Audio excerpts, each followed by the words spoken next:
Túlio. Meu boa tarde aí para todos. Hoje é dia 8 de abril de 2010, quinta-feira. O verbete é o 1531. 4 páginas, 48 logias e 8 máximas.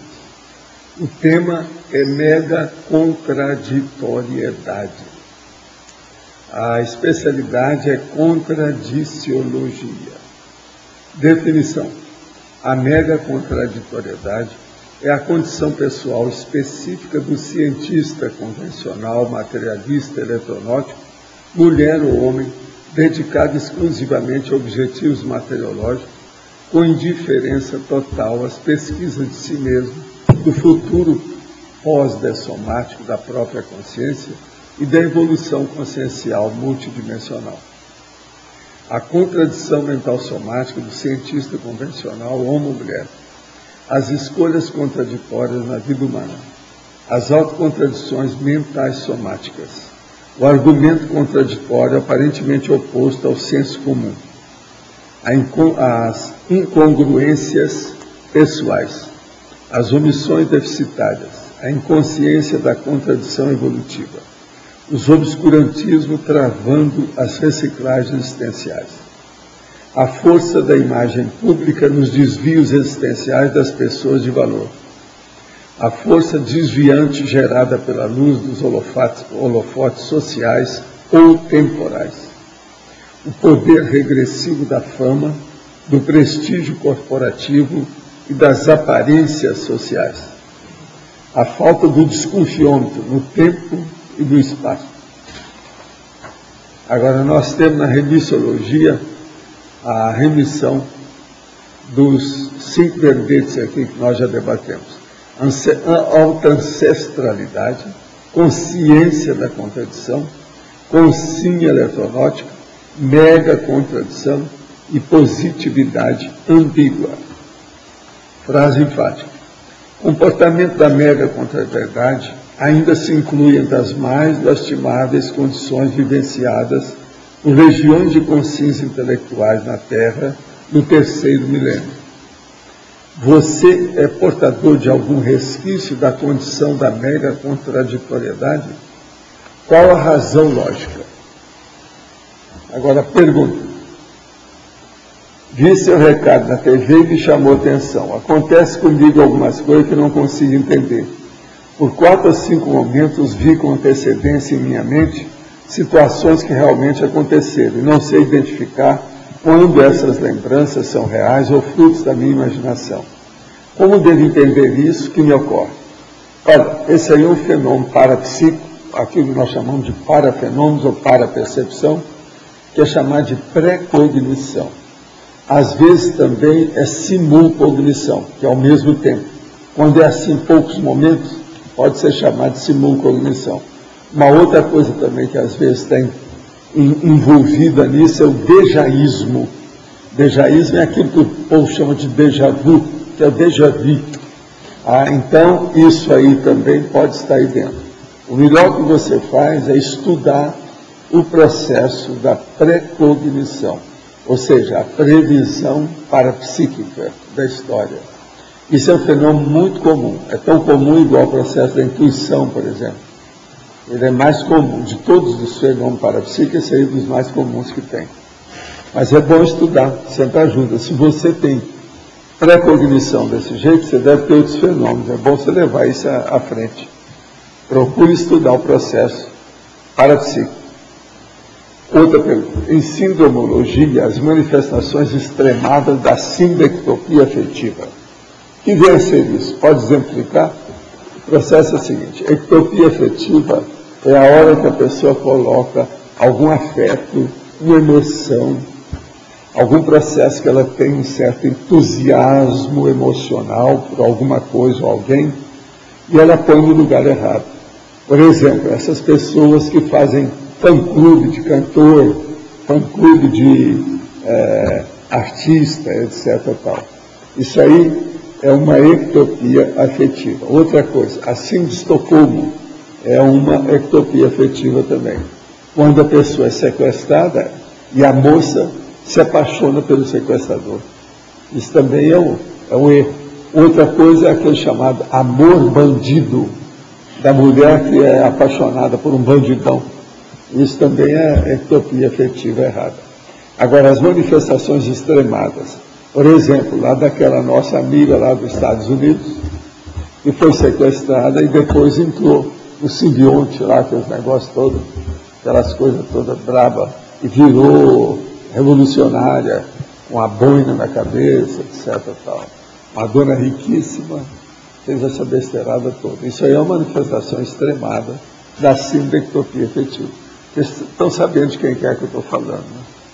A dona lá, a Patricia Hearst, ela entrou no exército simbionte da libertação, depois que foi sequestrada. Quer dizer, uma dona riquíssima, que se transformou em bandida, ajudou a assaltar banco e tal. Outra pergunta. Estou iniciando meus estudos na Conscienciologia. Desculpe-me se minha questão parece ingênua. Ouço falar de umas correntes de xamanismo e fraternidade branca sobre a fragmentação de alma e sobre o resgate de alma. Para a Conscienciologia existe alma. Alma para nós, depende do que você quer falar com isso, é a consciência. Consciência, espírito, alma penada, tudo isso aí, espírito desencarnado, espírito encarnado, tudo isso para nós é consciência, é a personalidade, é você, eu, etc. Agora, caso exista, é possível que uma alma ressomada faça em personalidade distinta durante 2 ou 3 ao mesmo tempo? Não, isso é besteirada de iniciação, é uma coisa ilógica, não existe nada disso. Para nós, isso tudo é aquilo que nós chamamos tolicionário. O tolicionário é uma das maiores enciclopédias do mundo, a enciclopédia das tolices. Essa aí entra nas tolices. É igual que o negócio da Virgem Mãe, esse negócio todo. Ou está discutindo o umbigo dos anjos, tudo é besteirada. Então, consciência e alma são coisas distintas? Não, é a mesma coisa, mas nesse caso aqui, não tem jeito uma pessoa mudar a personalidade dela ou dividir. Outra coisa que é besteirada também, que nós achamos em matéria de religiões e seitas, é quando a pessoa fala, quando ela evolui demais, ela se dilui no meio das outras consciências. É besteira. Uma pessoa não vai evoluir o tempo todo para depois ela sumir. Bobagem é essa. Falta lógica nisso. Quanto mais evoluída seja a consciência, mais lógica e racionalidade tem.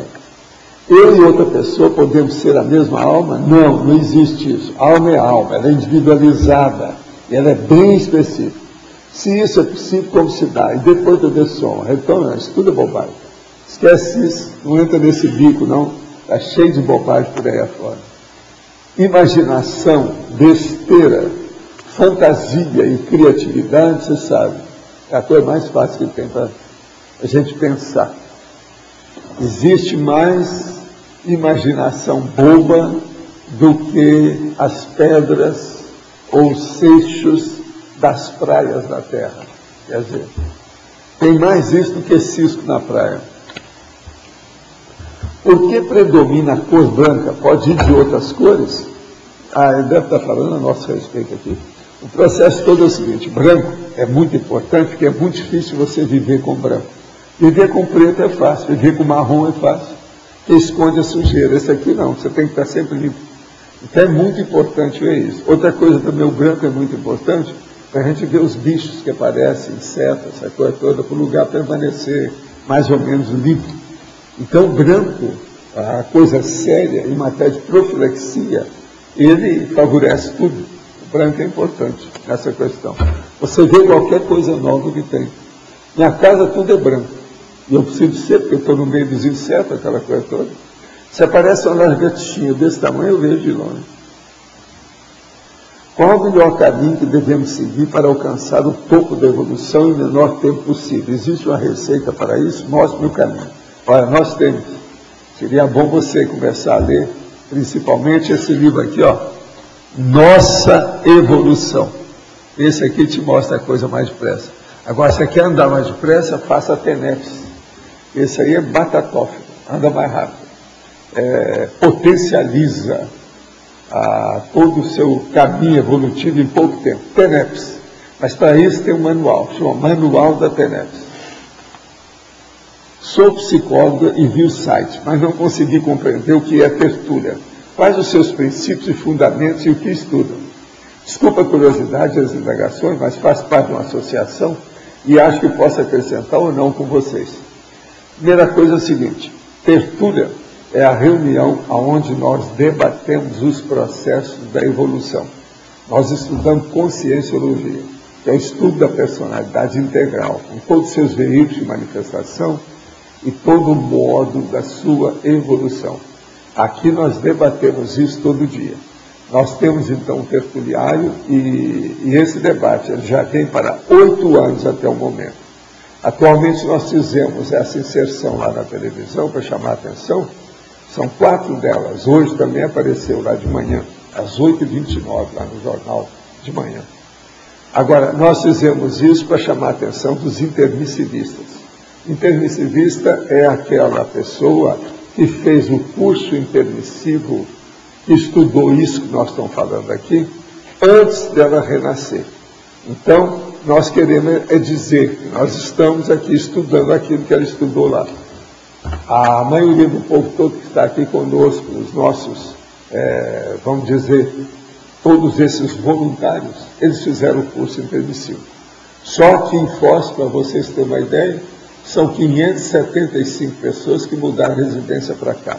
Nós temos hoje um bairro chamado Cognópolis, que é a cidade do conhecimento aqui em Foz do Iguaçu, no Paraná. Estou iniciando meus estudos da conscienciologia. Ouço falar em umas correntes engraçado. Deixa eu ver se é a mesma pessoa. Olha, o estudo é o mesmo. Só que tem que você estar falando xamanismo e fraternidade branca. Essa outra aqui falou em regressão de vidas passadas. E alguma coisa assim nesse sentido. Agora, estou iniciando meu estudo da conscienciologia. Ouço falar em umas correntes sobre a fragmentação de alma e sobre o resgate da alma. Agora, então, você fica sabendo, então, desde já, que o problema é esse. Agora, a consciência não se divide. Pensa bem nisso. Tem circulado na internet uma corrente de e-mails a respeito da vacina à base do medicamento Tamiflu para a gripe H1N1 ser prejudicial e até ser uma forma de extermínio em massa. Poderíamos dizer algo a respeito? Olha, eu apresentei aqui o dia que eu me vacinei. Outra coisa, eu sou médico. Eu recomendo que todos aqueles que tiverem em local que esteja graçando a pandemia do H1N1, que faça a vacina. Outra coisa, eu tenho Tamiflu na minha cabeceira, para qualquer coisa que eu precisar. Isso tudo aí é besteira. Agora, fizeram muita bobagem com isso, que eu já não sabe o que fizeram com esse vírus. No caso aí, ele já apareceu. Então, nós temos que dar um jeito, porque ele está aí. Agora, o que fizeram com ele, a gente não sabe. Mas agora, é necessário que as pessoas vacinem e que o Tamiflu funcione. Como saber se sou intermissivista? Olha, a melhor coisa que tem para você é o seguinte: pelo seu nome eu já vejo que você já entrou na onda do processo parapsíquico. Agora, é bom você examinar que tem, parece, você quer ler aí, quer falar? Ela vai dar as dicas aí que você vai ver diretamente na internet. Isso, no site da Tertúlia, que é o www.tertuliaconscienciologia.org, no lado direito, logo em cima tem intermissivista. Você é intermissivista? Tem a pergunta, aí você vai clicar e vai ter um teste para você responder essas questões e você chegar à conclusão por você mesmo se você é intermissivista ou não. Pode me falar um pouco sobre nossos amparadores? Eles cuidam só do nosso corpo ou também de nossa alma? Não. Eles dão um jeito de inspirar você para você acabar com a sua autocorrupção e ficar mais cosmoético. Processo é esse. A coisa mais séria é a evolução para o amparador. É possível o homem obter a consciência livre em uma existência? Não. Não seria esse processo conhecido como iluminação budista ou criação do centro de gravidade? Não tem nada a ver com isso. Pode estudar mais. Olha, eu não sei se você é um espírito antigo que eu conheci. pelo seu nome, tem um cara com o mesmo nome seu. Agora, o que eu quero te dizer é isso, consciência livre é consciência mais avançada. Se você é o cara que eu conheço que entende isso, Allan Kardec falou espírito puro. A consciência livre é mais que o espírito puro. É preciso entender o que é, tem tudo isso escrito já com detalhes. Durante o desdobramento em astral, é muito comum que aconteça a projeção dos nossos pensamentos e emoções. É a mesma pessoa. Quando saber que o que estamos vendo em nossa frente não é uma mera projeção do nosso inconsciente, saber por experiência que na dimensão astral o pensamento toma forma. A primeira coisa é a seguinte, tem um livro meu que chama Projeciologia, que eu explico isso tudo. Você pode adquirir a autoconsciencialidade maior, ampliar a sua consciência extrafísica. Então você tem uma hiperacuidade mais profunda, aumenta a holomaturidade, você recupera os cons, que são as unidades de lucidez. Agora, para isso, a primeira coisa que você tem que fazer é exteriorizar a energia, através do estado vibracional. Você exterioriza para ampliar e expandir sua consciência. E, ao mesmo tempo, você fazer a prospecção da dimensão que você está. Através disso, você acaba com tudo quanto é onirismo, bobagem, fantasia, imaginação, o diabo. E se acontecer o diabo, um Exu, ou qualquer coisa que acontecer na sua frente, você vai ver na hora. E julgar a energia. Você pode até encapsular a consciência, dependendo do seu gabarito, com as suas energias conscienciais. Como vocês encaram a homossexualidade? É problema de vida passada? Para vocês, a cura? Primeira coisa, nós não achamos que a homossexualidade seja uma doença assim, do jeito que você está querendo falar, não. A homossexualidade é uma escolha que a pessoa faz a respeito do corpo dela. Só que tem que ter uma coisa atrapalhada nisso. Porque a homossexualidade é um processo antifisiológico. Tudo que vai contra a biologia é negativo. Então, esse é o aspecto negativo. Por exemplo, se você começar a fumar pelo nariz, é uma coisa pior que pela boca. Vai piorar você mais ainda do que é. Se você colocar a luva nos pés, você vai ter dificuldade para andar. Se você colocar o sapato nas mãos, você vai ter dificuldade para cumprimentar a gente. Então, veja, essa inversão de condições, de objetos, de funcionalidade, é a antifisiologia, que é o estudo da função. A homossexualidade muda as funções do corpo. E a biologia não admite isso. A biologia não admite nada que mutile ou vire as coisas. Tem que seguir tudo do jeito que está, porque é muito bem bolada a fisiologia humana, que é o estudo das funções do corpo. Então, a homossexualidade é a única coisa que tem isso. Agora, nós não somos contra ninguém. A pessoa usa o corpo do jeito que ela quiser. Cada um faz o que pode. Agora, não pode estar doutrinando os outros para todo mundo virar andrógeno amanhã, como alguns querem. Aí está errado. Aí já é patológico. Isso aí é outra coisa. Se uma pessoa passou pelo curso intermissivo e pelo motivo que for, não aproveitar esse diferencial adequadamente, o que acontece? Ela passa por um novo curso intermissivo após a ressoma atual, seria bom perguntar para ela para ver o nível do prejuízo, porque a gente não sabe como é que foi, cada caso é um caso. Ela, às vezes, em vez disso, ela piorou, ficou pior do que antes de fazer o curso intermissivo. Se for assim, é lógico que ela não vai voltar para o curso. Ela vai ter que entrar na interprisão grupo kármica que ela criou, e vai ter que resgatar isso tudo de uma maneira pior. Isso tudo depende dela. Agora, isso é muito difícil de acontecer. Quem fez curso intermissivo geralmente vem com muitas, vamos dizer, profilaxia, previdência, providência, previsão, tem um monte de, vamos dizer, resguardos, salvaguardas e condições que a pessoa pensou demais nisso. Vocês não acham? A maioria de vocês aí não é assim? Vocês são intermissivistas? Então isso aí é difícil, mas, sob consciência, a gente nunca pode falar que dessa água não beberei. Tudo é possível, né? Então é preciso a gente ir com calma. A má intenção em um bando de Maria vai com as outras contribui para a mega contradição? Sim. E não só isso. É assim que aquele pastor, Jim Jones, levou 975 pessoas a suicidar junto com ele na Guiana. O negócio é muito pior do que a gente pensa. De onde vem a inspiração para a criação dos verbetes? De consciência ou consciência? de consciência e de consciência.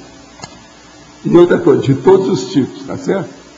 Desde serenões, vamos dizer, evoluciólogos, intermissivistas,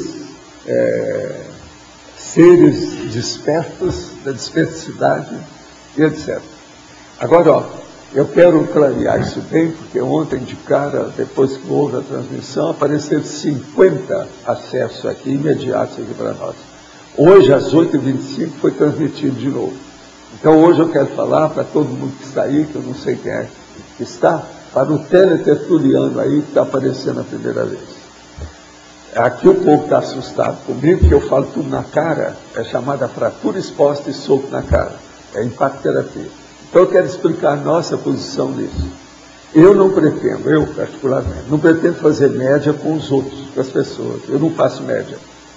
Eu não quero e nem procuro ser simpático. Isso não é o mais importante para nós aqui. O mais importante é clarear as coisas, é explicitar a realidade.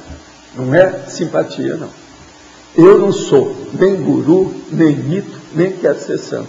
Ó, para quem pretende isso. Agora, o que se passa? Não pretendo também convencer ninguém. Eu não quero persuadir a pessoa que vê as nossas coisas. Nós informamos, nós comunicamos. Isso é que a gente faz. Agora, convencer é a pessoa que tem que ver, para ela melhorar as convicções, aquilo que ela admite, ela tem que fazer experiência pessoal através do princípio da descrença. Nós admitimos o princípio da descrença. Eu não perco tempo porque eu sou apenas, e não perco tempo quando eu faço isso, eu sou apenas um agente retrocognitor. Ou seja, eu informo e comunico para quem se interessa. Os intermissivistas se interessam, eles me entendem. Por isso nós estamos fazendo essa comunicação para atingir essas personalidades. Nós trabalhamos com as verdades relativas de ponta, e elas dão muito trabalho, porque são muito mais antipáticas. A verdade absoluta é aquela de dogma, nós somos contra isso. Por isso, a nossa posição, nós não temos nada a ver com religião, não somos contra religiosos. Quem quiser seguir a religião, segue, nós respeitamos, não tem problema nenhum. Agora, nós não temos nada a ver com isso.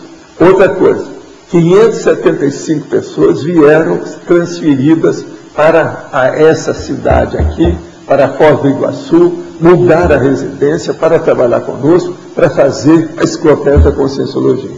A enciclopédia da Conscienciologia atualmente está caminhando para 8 volumes. Agora, falando em outra linguagem ainda para clarear, eu não sou João Batista anunciando o advento do J. Cristo. Não sou J. Cristo anunciando o advento do reino dos céus. Tais tolices já foram ultrapassadas por nós há mais de milênio. Anunciamos agora a reurbex, ou seja, a reurbanização da terra. É ação prática, sem misticismo, sem religiosismo, sem doutrinação, sem dogmatismo. Existem os cursos intermissivos que a pessoa começa a estudar antes dela renascer. Então são os intermissivistas. É assim que vêm os seres despertos, que são desassediados, permanentes, totais. E os evoluciólogos, para poder entender aquilo que nós chamamos de Homo sapiens serenis, são os serenões. Vivemos atualmente para nós aqui a era da conscienciologia, a era dos serenões. Agora, com isso, então, nós estamos vendo que nós somos anti-massificação contra a santidade e a santificação. Achamos isso tudo loucura. E nós sabemos que é difícil fazer massificação dessa nossa condição, porque ela é antipática. Nós trabalhamos com a TARES, que é a tarefa do esclarecimento. Esse negócio de consolar, nós todos já fizemos isso demais nas vidas anteriores. E ninguém se transformou só por isso em serenão. Por quê? Faltava esclarecimento. Os cemitérios estão cheios de gente com boa vontade e boa intenção, mas não tem discernimento. Este discernimento é que leva para o esclarecimento.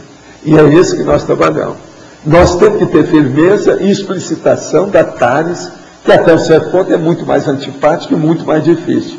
E não fazemos média para assistir com as verdades, que são as verdades relativas de ponta. A SOCIM é patológica e está cheia de mesmex. Mesmex é aquela pessoa que vive imitando as mesmas bobagens que ela fez em vidas anteriores e não muda nada. Passa mais uma vida em branco, não resolveu nada. De modo que a gente tem que explicitar através da reeducação e acabar com as tapeações generalizadas das corrupções do jeito que tem no Brasil. Olha só os descréditos políticos populistas no Brasil, como é que nós vivemos.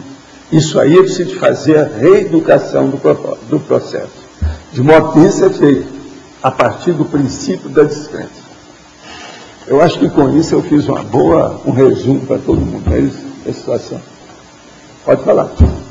É só a questão de compra de livro. Os teletertulianos que queiram comprar livro, eles não precisam ficar estressados, que não vão deixar de evoluir por falta de livro da Conscienciologia. Basta clicar aqui na nossos livros. Tem gente rindo aí atrás de você. É o chefe da editada. Entra na tertúlia Conscienciologia no site e do lado direito aqui, meio para baixo aqui, tem nossos livros, conheça as nossas publicações. Clica aqui, vai ter uma relação de livros, os mais destacados, e se quiser outros da Conscienciologia, pode digitar lá e entrar para comprar outros. Todos os livros da Conscienciologia publicados aqui para editares, o que seja da Conscienciologia, vão estar aqui à venda. Agora, na questão aqui do verbete, na fatologia, a penúltima linha, eu queria a estagnação consciencial a partir do clã intelectual. Eu queria que aprofundasse isso, por favor. A estagnação consciencial a partir do clã intelectual. O processo é o seguinte: uma pessoa vem e ela entra numa família nuclear que tem um verdadeiro clã. O clã é muito forte, economicamente falando, pelo número de pessoas que tem, há um poder humano, social muito grande. Aquilo coloca a pessoa dentro de um curral e ela não consegue sair, ela está travada. Isso, então, é o clã intelectual. Esse clã, por exemplo, pode ser militar, pode ser um processo de física, pode ser um processo até, por exemplo, só de música, alguma coisa de artista mais ou menos elevado, pode ser um processo de literatura que não pode sair, que é literatura comum, tal, literatice. Então a pessoa fica presa lá dentro disso, é isso que nós queremos chamar. E às vezes a pessoa se transforma mesmo até num cientista, num pesquisador, de alto nome, gabarito, com muitas aulas, muitos livros, muita coisa. Mas ele não estuda o que acontece com ele. Quando chega do lado de lá, ele vê que alguma coisa ele podia ter feito, que ele deixou para trás. Podia ter feito mais alguma coisa. Isso aqui é a mega contraditoriedade. Agora, na eletronáutica também acontece muito disso. A eletronáutica que é a base disso, né? O povo fica preso por causa dessa situação. Pode falar. Professor, na fatologia, a última linha também, dramatização do cotidiano. O que o senhor quis dizer exatamente com essa dramatização do cotidiano? Como é que está isso aí? A última linha, fatologia. A dramatização do cotidiano. O problema é o seguinte: são as pessoas que fazem drama demais das coisas, né? Há dramas que a gente tem que fazer porque não tem jeito. Por exemplo, essa inundação do Rio é uma tragédia, um cataclismo verdadeiro aí. É um negócio sério aqui lá. Para mim é a maior de todos os tempos que teve. O que aconteceu lá na Buba, lá de Niterói, gente, eles falaram que tem 50 casas soterradas de uma vez. Até igreja no meio, foi tudo embora. Uma loucura isso. Agora vamos ver se o governo do Rio agora vai tomar providência, porque eu que morei lá e fiz questão, inclusive como médico, de falar sobre esse assunto e bater no assunto, porque uma vez eu vi 10 pessoas morrendo lá em Ipanema e caíram do morro lá de cima. Tudo de uma vez. Eu vi aqueles anos todos, não adiantou nada, não se mudou o governo, o Brizola entrou lá, piorou tudo, trouxe a favela toda para o palácio, dominaram a situação, a política foi tudo para o buraco. Ninguém tomou providência de nada. O processo da reurbanização ou urbanização lá dos morros foi uma loucura. O Carraceda começou a fazer isso, fez isso com 2 favelas, mas parou por aí. Os outros governos não fizeram nada. Então, vamos ver se agora, depois de tanto morticínio, hoje, quando eu vi lá, já tinha um monte de gente que morreu. Né? Hein? Quando? 154 quando você viu, né? Pois é. Agora, só tem um lugar lá que eles acham que tem 60 pessoas que estão desaparecidas, só num lugar. Quer dizer, o negócio do Rio dessa vez foi para valer, é muito sério. Então, veja, isso aí é um drama. Agora, por exemplo, os outros dramas. É aquela dona, por exemplo, que quebrou a unha. Ai, pronto, é aquele escândalo, um problemão, porque ela quebrou a unha. Quer dizer, essas coisas tem muito no cotidiano da vida. Neste caso é o drama do cientista por ficar preso a um paradigma? Não, e o problema dele é o seguinte, ele fica preso por causa da biografia dele, ele quer defender a biografia, depois de tanta coisa que ele fez a vida inteira, entende? Fica ruim, ele dá o conta naquilo. Então é muito difícil uma pessoa ser marxo-dissidente. Dissidente é muito fácil, mas marxo-dissidente não. Eu sou marxo-dissidente do movimento espírita. Uma pessoa, para deixar eletrognóstica, tem que ser marxo-dissidente da academia, da universidade. Geralmente as pessoas não têm tutano para isso. Precisa de estrogênio e precisa de testosterona, senão não vai. Então o foco aqui é mais ou menos do ego, né? Então ele defende o ego. Ele defende, o cientista defendendo o seu ego, dentro dessa dramatização. Não, e defendendo a biografia, né? O processo todo deles é esse. Às vezes é a biografia que a pessoa defende. Isso é muito sério. Uma sugestão aqui na sinonimologia poderia ser o Maia científico ou mega engano científico também, de repente? Mas está a mega incoerência científica, essa aí já dá bem a situação, né? Maia é mais de iniciação, não é de ciência. Professor, aqui no B, enfim. Na fatologia, no final da sexta linha, de cima para baixo, os obscurantismos travando as reciclagens existenciais. O senhor poderia falar? Os obscurantismos travando as reciclagens existenciais. Os obscurantismos, no caso, é tudo aquilo que a pessoa tem, às vezes, de um princípio qualquer, seja de ciência, seja de arte, seja de religião, seja de filosofia, e que ela não sai daquilo, ela ficou totalmente siderada dentro do processo e congelou. Ela está ali fossilizada dentro do assunto. Então, essa fossilização mental somática trava tudo, entende? Fica estagnado, o negócio não sai dali. Tem muita gente assim, a pessoa fica presa ao processo. Agora, onde trava mais esse problema aqui, do ponto de vista intelectual, quase sempre é dentro de literatura, junto com filosofia. É muita gente que está travada dentro disso. Que às vezes a pessoa defendeu a hipótese, publicou aquilo, passa muitos anos, tem muita gente para defender. Como é que ela vai voltar atrás? Ela diz dizer. Uma das coisas mais difíceis que tem é o povo, vamos dizer, acabar com uma obra que tem. Eles geralmente tiram a obra que eles publicaram se eles não estão de acordo com ela. Igual que o Paulo Coelho fez com os Arquivos do Inferno, igual que o Jorge Amado fez lá com o Paraíso Vermelho, está entendendo? Então, o povo tem dificuldade com isso, quando é cientista. Né? E aí, no entanto, nós todos temos que evoluir, tudo a gente evolui na vida. Quanto tempo a pessoa pode ficar presa nesse processo? Várias vidas? Aí depende do alcance, o que ela fez, qual foi a influência que ela teve na sociedade. Né? Tudo a gente tem que ver a influência que o cidadão ou a cidadã fez. Ela agiu dentro da sociedade. Que repercussão teve isso com o tempo? O que ela seguiu, os seguidores que ela arranjou? Eu, por exemplo, eu olho demais meus processos de conscienciologia, porque, querendo ou não, um monte de intermissivista está seguindo aquilo que nós estamos falando. Minha responsabilidade é enorme. Esse foi o motivo, quando eu publiquei o Projeciologia, eu fiz todas as experiências que eu disse. Aquelas que eu não fiz, eu não publiquei. Eu não coloquei. Deve ter muitas outras, mas eu não conheço. Coloquei aquilo que eu conheço. Professor, também em Fatologia, linha número 5, a inconsciência da contradição. Da contradição evolutiva. Sim. A pessoa, por exemplo, ela está vivendo a vida se sentindo muito bem, acha que é a tal, é o PH Deus, a PH Diva, e ela não acha que ela tem contradição nenhuma, ela nem sabe se existe. E ela vai vivendo. Quando ela chega do lado de lá, às vezes vai ter uma euforex. Isso é muito comum. Professor. Isso é inconsciência da contradição dela, a evolução dela consigo mesmo. Sim. Tem a Melex, em vez da Alforex. Só lá que ela vai, sim, dizendo que só lá que ela vai se dar conta. Agora o senhor trouxe a... Agora ela chega lá e ela vê que tem gente com Alforex. Aí é que dá o... Às vezes não é entende? O processo da Melex que é o pior, não. Quando a pessoa tem consciência, a pior coisa que tem é que ela vê que outros não são igual a ela.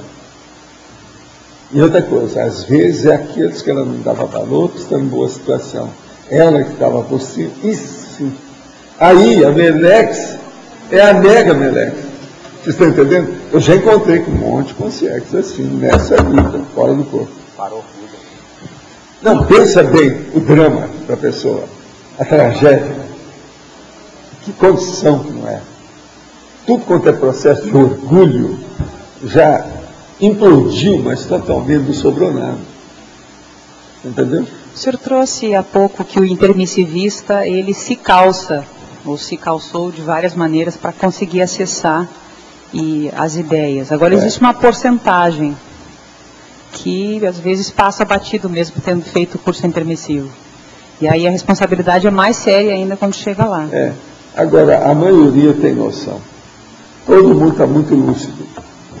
Mesmo as pessoas que não têm curso intermissivo já têm muita lucidez na Terra. Já está na hora de entender. Se a pessoa quer, se ela tem boa intenção, ela chega lá. Só mais uma perguntinha. Na página seguinte, em fobiologia, o senhor falou sobre logicofobia. Fobiologia, a logicofobia. É a pessoa que tem medo e corre de tudo quanto é coisa lógica, porque é muito artista. Ela quer saber apenas de brincar de viver. Tem muita gente assim, né? Professor Waldo, tem a própria responsabilidade do cientista que não quer realmente abrir mão da posição pessoal para poder fazer dissidência. Mas tem casos também da pessoa estar presa nesse contexto por causa de interprisão mesmo, grupo carmo do passado, não, por isso... Ela já está presa porque ela está com assédio. Uma pessoa que não pode caminhar mais do que aquilo que ela está assediada. Primeiro, é o autoassédio. Segundo, pode ser que tenha o heteroassédio junto, mas sempre assédio. Então, isso significa... Todo mundo que pode evoluir e não evolui, Max, é porque tem alguma corrupção boboca. Isso é regra, é generalizado. Mas assim, a diferença da questão dele estar assediado e ele ter dívida dentro daquele contexto, como é que seria nesse caso? Não, está assediado. A mesma coisa. Está lá dentro, não interessa, Não isso aí não interessa. Entendi. Você está entendendo, né, o que quer dizer? Não interessa. Você queria falar alguma coisa? Waldo, na página 14, fatologia, 7ª linha, mais para o final, a força da imagem pública. A imagem pública dos desvios existenciais das pessoas de valor. Você pode falar? Então, por exemplo, aquele processo da imagem pública que se cria. Você olha bem o Chico Xavier. Ele me dava razão nas minhas coisas todas. E ele achava que eu não tinha gabarito para chegar numa condição de falar a verdade. Eu discuti isso com ele muitas vezes. Então eu falei assim, não, mas eu não vim aqui para mudar você, não. Você tem que terminar a sua vida bem nesse caminho que você iniciou. Foi por isso que eu dei conta nele quando ele chegou em Londres e queria morar lá. Queria ficar por lá. Eu falei assim, não, você vai voltar para lá. Você já pensou se eu deixasse o Chico lá? Eles iam me matar aqui no Brasil. Todo mundo que tinha, a situação toda. Todo o plot que já estava montado dele, aquela condição dele, a raiz que foi plantada. Mas essa questão da imagem pública nos desvios existenciais. Isso que é, nesse exemplo que você está trazendo, a imagem dele... A imagem pública já foi feita, a pessoa não pode voltar atrás, num nível daquele. E ela não tem, às vezes, força de enfrentar isso. O Chico não tinha. Então, aí não pode voltar atrás, porque é o patológico. Outra coisa, eu vi um monte de gente assim. Eu vi outros movimentos espíritas, não foi só o Chico. Sim. Teve um que foi ao Rio, quando eu instalei meu consultório, um ano depois de ter saído lá de Uberaba, chorou no meu ombro. Eu não tenho força para fazer o que você fez. Você tem toda a razão, estou de acordo com você, mas eu não tenho força. Chorando no meu ombro. Não, você está tudo certo, fica para outra. E outra coisa, ele acabou todo alterado. Chorou no meu ombro. Lá, a Figueiredo Magalhães, em Copacabana. Me deu uma pena danada aquilo tudo. Eu nem esperava. E uma pessoa brilhante, intelectual, entendeu? Poliglota, escritor, tudo. Porque isso aqui também é o caso que você mesmo está trazendo aqui do cientista também, que não pode mudar aquilo que ele já foi consagrado. Você aqui, depois você veio para fora, você tem acompanhado as coisas que têm acontecido comigo, da turma que telefona. Isso. Você tem visto a turma dos telefonemas antes de morrer. Aí já passou. Você já viu, você já viu vários. Tudo isso é porque passou da hora. Passou da hora. Agora, umas perguntas aqui, ó, que elas estão um pouco acumuladas, aí eu acho que é bom a gente falar, né? Desde a infância convivo com visões que parecem muito reais, com pessoas que têm a certeza de estarem mortas. Já aos 28 anos comecei a adormecer, ver meu corpo num ambiente muito iluminado, luz prateada, e saio para algum lugar que não sei onde fica. Volto sempre ao raiar do dia. Tenho estado algumas vezes em sala de aula, numa outra dimensão. Convivo também com o senhor que, sentado em minha cama, dá-me conselhos. Tudo isso não tenho domínio de como e quando acontece. Tenho uma angústia muito grande, porque parece que me falta alguma coisa. Quem sou? Olha, uma vergonha. O que você está fazendo aí é projeção. Seria bom você ler um livro que eu já publiquei a partir de 1986. O livro já está com 24 anos agora, né? Seria bom você ver. Chama Projeciologia. O livro é esse aqui, ó, esse grandão aqui. Vale a pena você ver isso aí. Agora, tem que estudar, você não estudou, tudo indica que está faltando aí estudo. Você estudando, você vai caminhar mais depressa, vai ser melhor, você vai sentir muito, a vida muito melhor estudando. E vai acabar essa angústia toda que você está sentindo. Qual seria a missão dos intermissivistas? Qual a intenção de toda essa mobilização atrás do pessoal que fez curso intermissivo? O que deve fazer o indivíduo que se vê como intermissivista? Primeiro, os intermissivistas sabem qual a missão deles. Às vezes você não precisa explicar. Por quê? Eles fizeram um curso intermissivo e determinaram a predestinação à vida deles. Então é muito sério. A nossa mobilização é para pegar muita gente aí que ainda está dormindo, que ainda não chegou na hora. Inclusive tem uma série de pessoas mais jovens que ainda não sabem que nós existimos. Então nós estamos dando um brado geral, mostrando que a gente existe. Agora, o que deve fazer o indivíduo que se vê como intermissivista? Se mexer para melhorar a programação existencial e ver se acerta a PROEX. Programação existencial. Ninguém vem a essa vida para brincar, ou no playground, ou para comer sobremesa só, ou ficar na boa vida, ou ter dolce far niente, na rede com sombra e água fresca. A gente veio para evoluir ajudando os outros. E a gente ajuda os outros através da programação existencial. Agora, a pessoa tem que ver, intermissivista tem programação existencial. Qual é a visão da conscienciologia com relação aos milagres presenciados coletivamente, como no caso de Fátima em Portugal? Olha, milagre nada mais é, quando existe mesmo, do que fenômeno de efeitos físicos. É do jeito que tem materialização, aparições e outras coisas mais.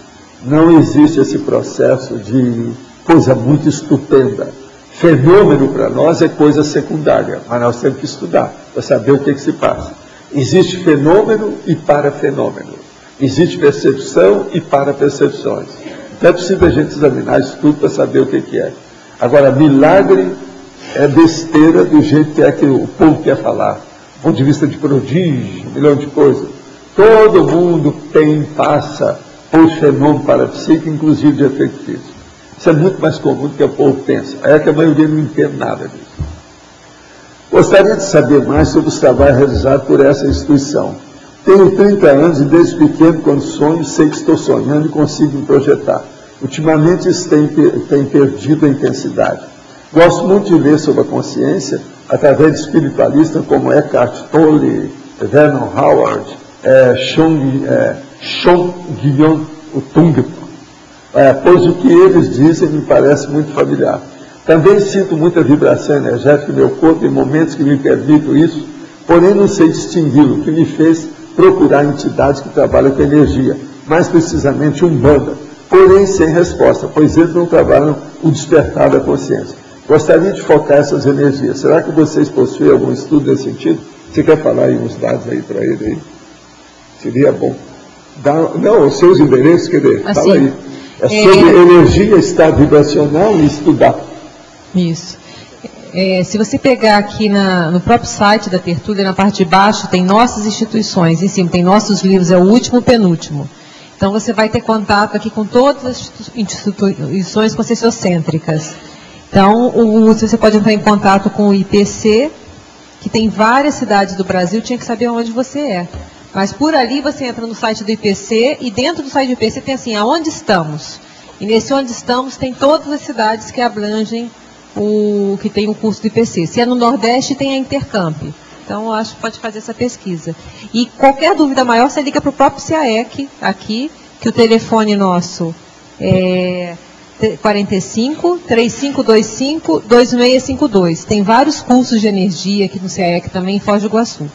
Então, acho que tem vários locais que ele pode procurar. Professor, só colocando aqui que a gente está fazendo atendimento extra na recepção, para eles ligar, tiver mais informação, até às 21 horas.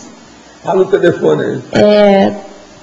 45 3525 2652, não é isso? E aqui é 45 3525 2652, é o telefone do CAEC em Foz do Iguaçu, e que estão fazendo plantão até 9 horas da noite para dar todas as informações detalhadas. Você fala a cidade que você está e vai dizer qual é a instituição mais próxima.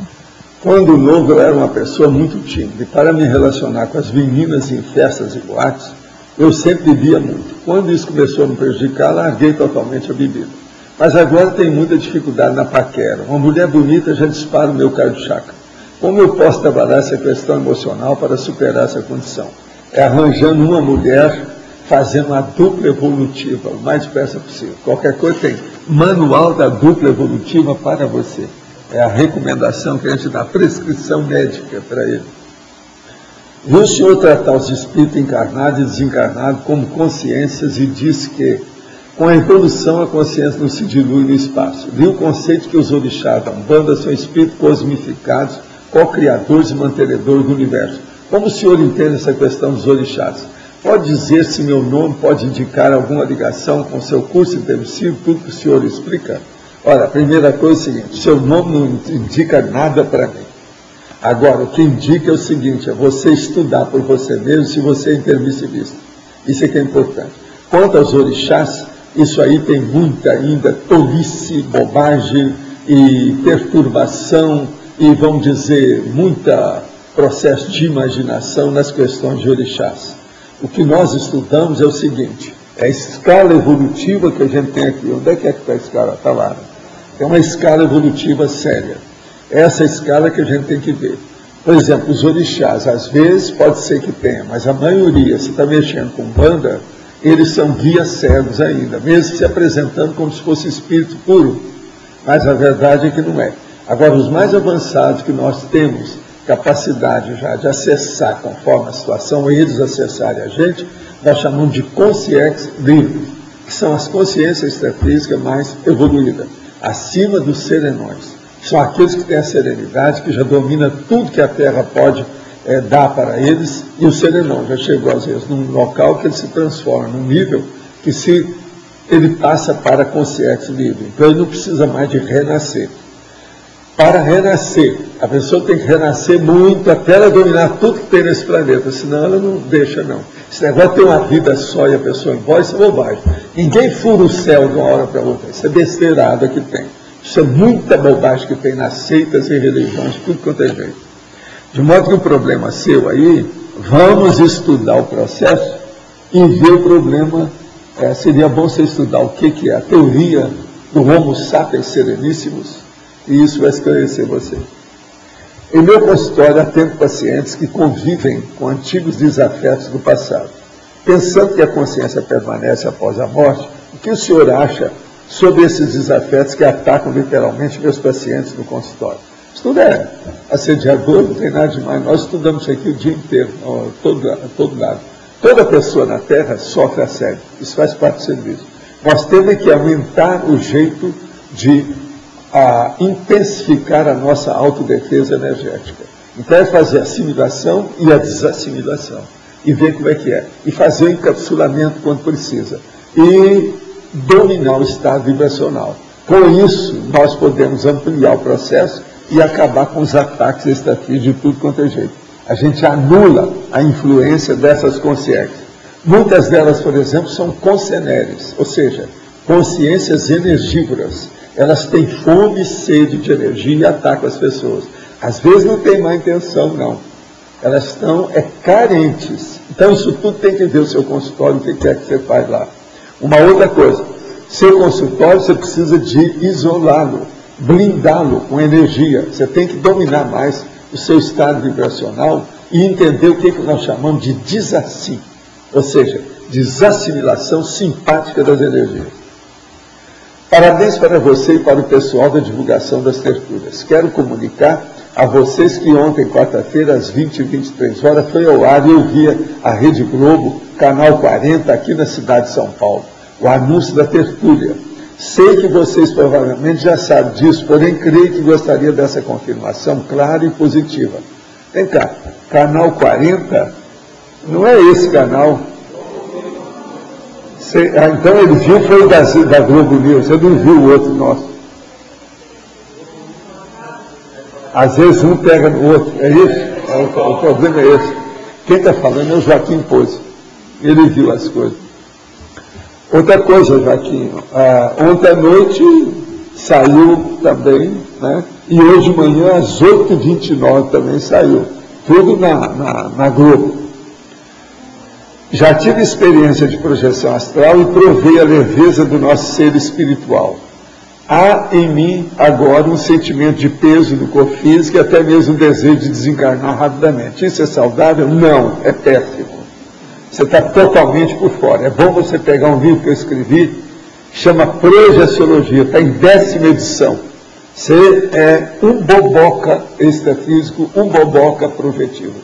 Vamos dar um jeito de você melhorar. Eu quero que você venha entender o que é projeção. Eu estou trabalhando com isso faz 60 anos.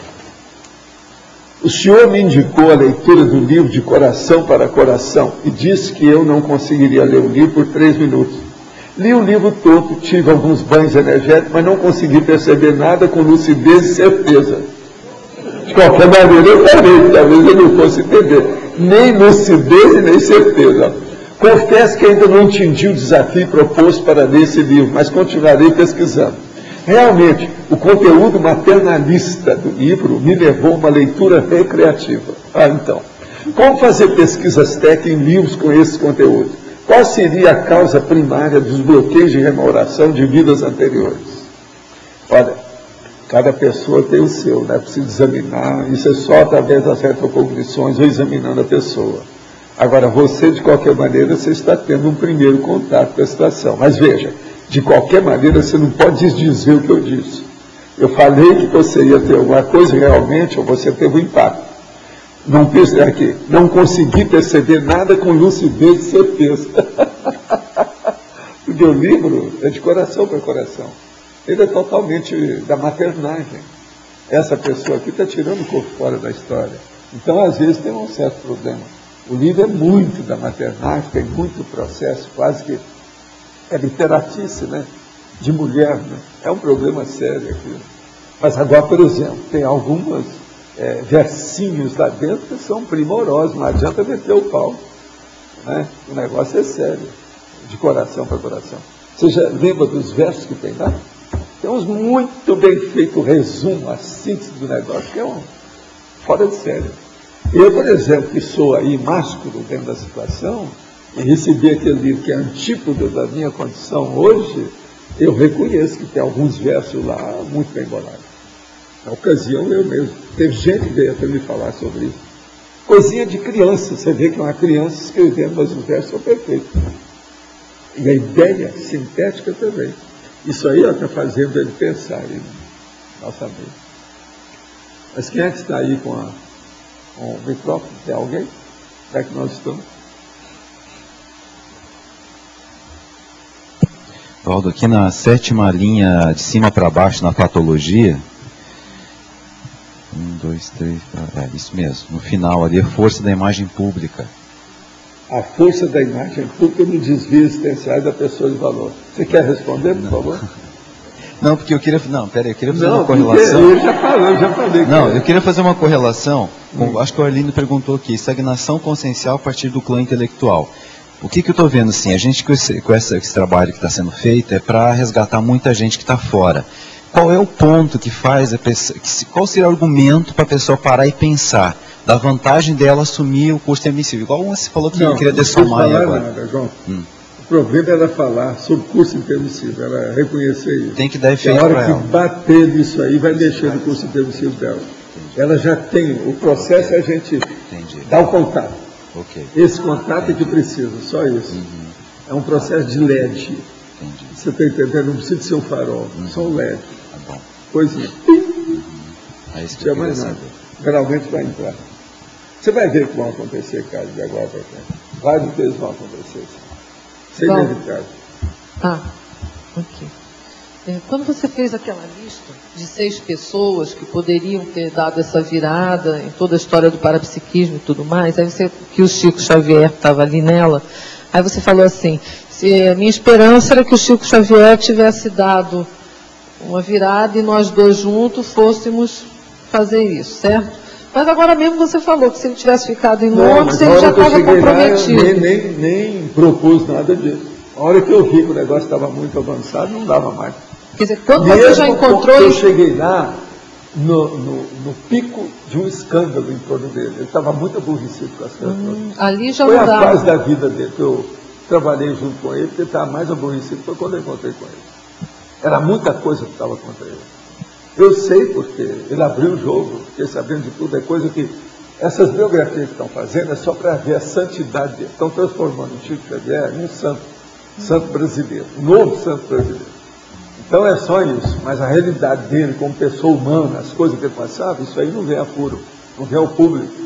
Eu vi isso tudo de perto, foi por isso que ele levou ele para Uberaba. Você veja, fizeram o filme, nem falar das minhas coisas, por que é que levou? Parece que no filme ele pega um trem e aparece Uberaba, assim sem mais nem menos. Quer dizer, o filme é prodigioso. Está cheio de milagres. Então, quando você já o levou para Uberaba, você já sabia... Ninguém viu o esforço, o trabalho de vários anos nós fizemos para levar o Chico para lá. E a vovozinha, vai bem? De todo mundo que fez o filme? Como é que está a vovozinha desse povo? Então você já o levou... Eu não vi nem o filme, eu quero ver com calma, mas vou jogar bastante energia. Desde o início eu joguei para dar certo, em favor do Chico, para tudo dar certo.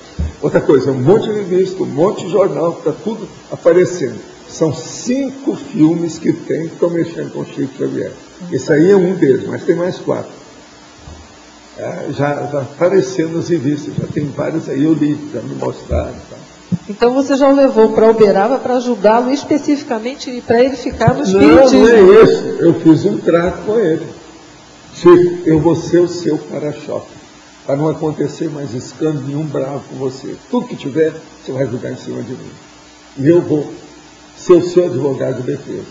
Na sua condição de minha mãe e eu na minha condição de seu filho, eu vou fazer o que eu posso. Aquilo que nós não conseguimos fazer na Europa, vamos fazer aqui. Que é expandir esse processo aí, do processo da ideia. Isso. E a gente conseguiu. O que ele queria era aumentar os livros. Ele aumentou. Depois, expandiu o processo do espiritismo. Nós levamos para a Europa e para os Estados Unidos. E por aí vai, uma série de condições dele. Melhorou a saúde dele também em Uberaba, com a situação toda.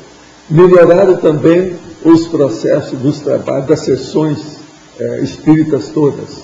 O número de pessoas, o processo todo, tudo isso expandiu de uma maneira extraordinária. Tudo que eu prometi, nós fizemos. Fizemos centro, um bairro, arruei o negócio tudo, fiz arruamento do negócio todo, fizemos casa, tudo que precisava. Agora isso tudo porque você teria que ter feito essa retribuição a ele por ele ter sido tua mãe? Como é que é? Isso tudo pela retribuição que não, você devia a ele? Eu fiz isso porque a minha mãe atual nessa vida me pediu para ajudar o Chico. Não, tá bom. Começou assim. E outra coisa, ela sabia que eu tinha sido filho dele. Entendeu? Tá. Ela sabia que eu tinha sido mulher. Agora, minha mãe sabia de tudo isso. Então, nós fomos lá. Ela não conhecia o Chico pessoalmente. Nem eu também. Isso foi em 1955. Eu tinha 23 anos. Ele tinha, nessa ocasião, 45 anos. Mas qual a implicação disso em todo o trabalho que você tinha que fazer? O trabalho é o seguinte, é que eu venho ajudando essas coisas dele desde a Idade Média. Então o negócio já vem de muito tempo. A gente tem lá, quem está dentro na chuva está para molhar. Vamos entrar nessa. E precisava de ajudar. E a minha mãe, o argumento dela foi terrível. Ela vira para mim e fala assim, meu filho, você está no movimento espírita desde que você começou a aprender a ler e escrever comigo. Você tem esses fenômenos desde os 3 anos de idade. Você tem uma responsabilidade nesse negócio todo. Como é que faz? Naquela ocasião, ela já sabia da minha psicografia, que eu comecei a psicografar com 13 anos. Naquela ocasião, eu já tinha 23 anos. Fazia 10 anos que eu estava psicografando. Tinha poemas, soneto, mensagem, de tudo quanto é tipo. E ela viu que a primeira mensagem que eu recebi foi um soneto alexandrino. Ela viu, eu tinha 13 anos, isso foi lá em casa. Durante o período da minha férias, uns dias de férias em casa, e todo mundo pegou lápis lá, foi para escrever, e o meu apareceu um soneto. Mas com tudo que você teria que fazer para frente, até a enciclopédia Pois é, mesmo... mas eu tratei isso tudo com o Chico. Chico, eu vou ajudar você em tudo. Agora, eu não sei quando eu vou embora. Se a gente acertar tudo em 5 anos, eu vou embora depois de 5. Se acertar depois de 8 anos, eu vou embora depois de 8. Se for em 10 anos, eu vou. Eu não vou demorar muito, porque eu tenho coisa para fazer, além de tudo isso que você está fazendo. Você tem que seguir o seu destino, que eu vou seguir o meu. Foi tudo tratado desse jeito. Entre nós dois. O caso todo muito sério. E outra coisa, eu mesmo falei com ele, ó, você nunca mais, na hora que eu deixei o movimento, eu vou embora, você esqueça a minha pessoa, cuida da sua vida. Eu defendi, nesses 10 anos que eu estou trabalhando com você, tudo que eu pude da sua imagem pública. Você siga esse caminho de santo que você quer. Agora, não abuse disso, olha bem a sua saúde. Naquela ocasião ele já estava melhor do processo de saúde. Veja bem como é que você faz, que você vai viver mais que o seu pai. Falei isso tudo para ele. O pai dele eu conheci. Ele morreu com 86 anos. O Chico morreu com 92. Quer dizer, tudo que eu falei aconteceu com ele, a favor. A única coisa que mudou foi que ele foi mini dissidente da Comunhão Espírita Cristã. Ele saiu de lá, arranjou uma casa fora e fez aquele centro, a Casa da Prece lá que ele fez. Então, veja bem, ele quis para deixar aquilo tudo como se fosse uma coisa que eu é que criei, que era diferente dele, para mostrar a diferença. Agora, eu tinha combinado com ele, falei assim, ó, você não espere que eu nunca mais vou te procurar. Você cuida da sua vida. E falei com ele, ó, eu fiz aquela casa para guardar meus livros. Oportunamente eu venho aqui para pegar meus livros. O Ícaro vai tomar conta, junto com a senhora dele, que é a dona Zilda Batista, aquela que aparece ali em algumas dessas na televisão. Ela ainda está viva. Então, a Zilda foi para morar na casa lá, depois de um certo tempo. E eles cuidavam de tudo. E eu coloquei 6 pessoas tomando conta das funções que eu exercia. 6. E elas, até hoje, uma que está dirigindo lá a Comunhão Espírita Cristã é a Dalva Borges, uma grande personalidade. Ela é mais velha do que eu. Então, tudo que nós fizemos está caminhando. Estão assistindo muita gente. Por exemplo, essa Comunhão Espírita Cristã que a gente fundou é um dos centros que nós fundamos. Nós chamamos centenas de instituições. Agora, o que se passa? Essa aí, ela faz desobsessão 2 vezes por semana. Então, não é um centro de jogar fora. Outra coisa, nós criamos lá dentro dessa instituição 20 departamentos existentes. Até hoje ela tem opção. Distribuição, sopa, distribuição de roupa, uma opção de coisa nesse sentido. Atendimento médico, tudo isso está. Agora, as coisas todas ocorreram. Eu saí de lá, não briguei com ninguém. Vocês não ficam pensando que eu briguei com alguém. Não, nunca briguei com ninguém. De nada. Tem gente que me tem na condição de desafeto, conta dele, mas quem não é assim? Todo mundo é assim. Mas eu não criei adversário, nem inimigo, nem desafeto, nada. Eu dou liberdade para todo mundo fazer o que quiser e procuro fazer também no meu modo. Agora, não é questão do Chico, foi muito positivo. Outra coisa, eu sou muito grato a ele, ao movimento espírita, eu aprendi demais. Aprendi muita coisa que eu devo fazer e muita coisa que eu devo evitar. O movimento espírita me ensinou dos dois lados, isso aí foi muito positivo. Tem muita coisa que eu aprendi a não fazer. Porque a coisa mais séria na vida humana não é aquilo que você fez, mas é também aquilo que você deixou de fazer. Você deixou de fazer porque era errado, você evitou. É a omissão superavitária, aquilo que eu chamo de omissuper. Eu aprendi isso muito no movimento espírita. Tem muita coisa errada até hoje, porque é loucura, né? De emoção, religião, seita, sectarismo, facciosismo. É muita gente puxando brasa para sardinha. Muita gente fanática. Aqui, pergunta. Iniciei meu estudo sobre a Conscienciologia apenas há 3 dias. E a grande dificuldade inicial que encontrei foram os neologismos. Alguns são bem intuitivos, mas muito nem tanto. A ajuda prática que encontrei foi a Conscienciopédia online. Fica a sugestão de colocar um link na página da Sertúlia para facilitar um pouco para quem começou agora. Olha, e ele está falando aqui um link, como é que é e tal. Olha, isso aí eu não sei se vale a pena, porque é muito material. Quem quiser tem que estudar mesmo. Para isso nós temos a enciclopédia da Conscienciologia e outra coisa.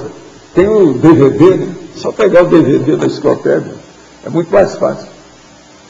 Gostaria de saber quantas ressomas podemos ter. Seria possível recordação das ressomas anteriores sem intervenção de processo de regressão? É lógico. Processo de regressão, ó, cuidado com isso. Que às vezes a pessoa, ela tem lembrança, mas é de quem está fazendo a regressão, porque está fazendo hipnose em cima dela. Isso aí é negativo, é processo de assédio. O ideal de regressão, auto-retrocognição, é a pessoa mesmo lembrar tranquilamente, por si mesma, sem influência de ninguém. Tudo que induz, que dá indução, é hipnose, é sugestão, é assédio. Olha bem isso aí, como é que é. Agora, ó, quantas ressomas nós podemos ter? Deve ter, possivelmente, bilhões. Nós devemos ter. Por quê?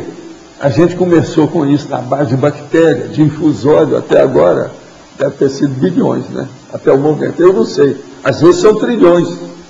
Nunca se sabe. Isso aí seria bom você dar uma estudada quando você dessomar dentro de uma parapsicoteca.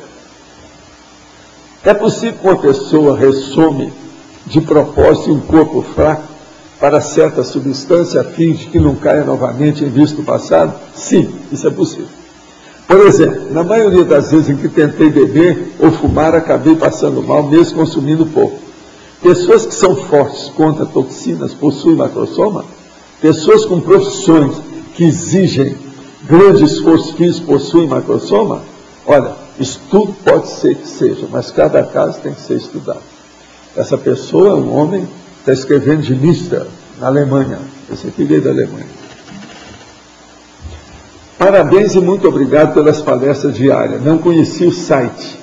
Porém, os spots de TV me trouxeram até aqui, pois sou intermissivista e não sabia. Estou com minha filha recém-nascida, que dorme ao lado de minha cama, onde faço minhas técnicas energéticas. No entanto, minha filha e minha esposa se reviram muito na cama quando faço as técnicas.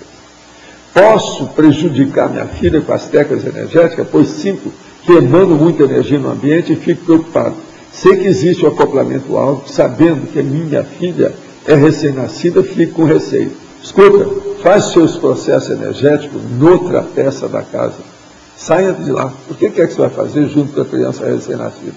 Ela deve ser muito sensível dentro dos seus processos, a sua filha, e você ainda não tem um holopensene adequado, essas coisas às vezes ocorrem, deve se dar um jeito. Você quer falar? Se quiser entender mais das manobras energéticas, tem um curso aqui no CAEC, que ele pode participar, que é 40 manobras energéticas.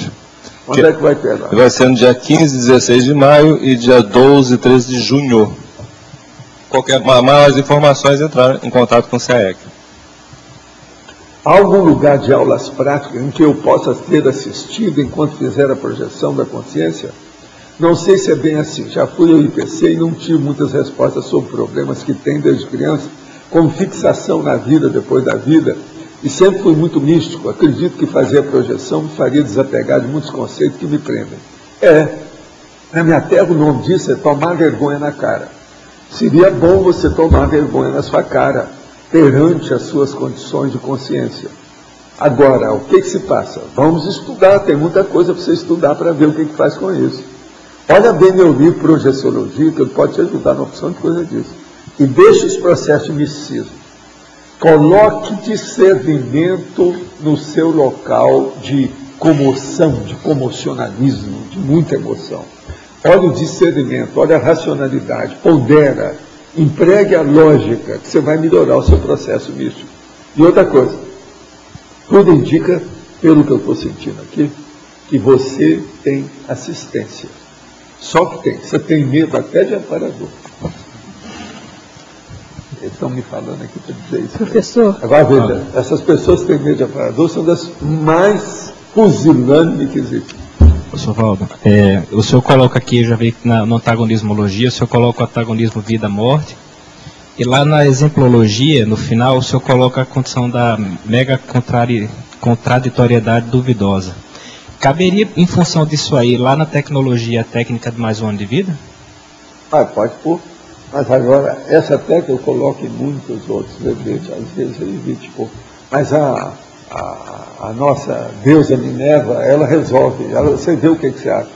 Tá certo? Quem dá a última palavra é ela. Professor, aqui no B, sua direita.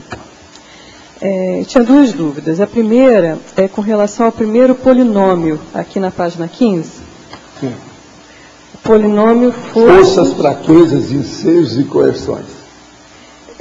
Eu não consegui bem ver a ligação do ensejos com as coerções. Foi vendo bem. Forças, fraquezas e ensejos. Forças, fraquezas, ensejos e coerções. A coerção parece que fecha para baixo. Isso, pois é, mas a fraqueza também. É isso que nós queremos mostrar. Mas se você tem força, você tem que combater a fraqueza.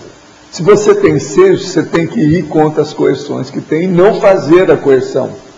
Sim. O problema todo, dentro do seu nariz, é a hora dentro do belicismo que a pessoa tem a oportunidade, o ensejo, entende? O aso, e ela entra na coerção. Puxa, mas aí é terrível. Você não acha que é terrível isso? O negócio era mais embaixo que você pensou. Porque ela tem o ensejo dela mudar. E aí não só ela não muda, como ainda faz coerção no outro. Pois é. É muito ruim isso aqui. Mas tem muito disso, né? É dentro da universidade que nós estamos falando aqui. Pensa nisso. Tanto de gente que está lá e não sai por causa disso. Os PHDs, PHDivas, PHD. Achei disso. Quer dizer, só pelo fato de não mudar... O cara chega lá, eles nomeiam ele para reitor, um determinado departamento, pronto. Quer dizer que se ela começa a descascar. Se ela perdeu a oportunidade, necessariamente, e se manteve lá, poder. Ela... Ele subiu no poder. Né? A turma do Nordeste do Brasil fala o poder. Agora, não é poder, não, é poder. Agora, eu fiquei com uma outra dúvida com relação a... O que o senhor estava falando para a Grace, né? Essa questão da maternagem. É muito importante na evolução esse link, que é um link muito forte, né? Da maternagem. Todo mundo passa por isso, cara, da fase de bicho, que eu tenho que reproduzir. Todo mundo aqui já foi filho e todo mundo aqui já foi mãe. Todo mundo aqui já foi filha e todo mundo já foi pai. Então o problema é esse. Maternagem, paternagem, filiagem. Todo mundo já passou por isso. Então, se a agora, gente... então nós temos que entender. Agora veja, a gente tem que superar isso, porque a consciência não tem sexo. Então, na realidade, quer dizer, a gente pode ser anti-maternagem desde que a gente consiga resgatar esse sentimento. A pessoa tem isso para superar. Se, por exemplo, uma pessoa ainda está agregada demais à maternagem, ainda está muito bicho. Subcédula está comandando ela. Ela ainda não chegou no discernimento maior. Seja quem for. A mesma coisa é a paternagem. Mas o senhor usou esse seu sentimento de um fraternismo muito grande que sua ex-mãe. A mega fraternidade envolve isso tudo, mas de uma maneira alcandorada. Presta atenção no que eu estou falando. Olha a qualificação que eu dou. Quer dizer, são sentimentos elevadíssimos, de alto nível. Então, quando o senhor... Por exemplo, o serenão seria a mãe da terra, o pai da terra, tudo, simultaneamente, dentro dele.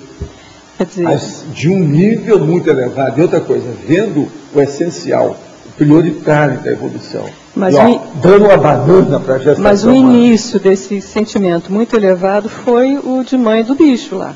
Pois é. Foi o início dessa mas agora evolução o processo desse todo sentimento. é esse. Todo mundo que ainda está mexendo demais com maternagem ainda está muito atrasado. Então, é uma questão... Seja quem for.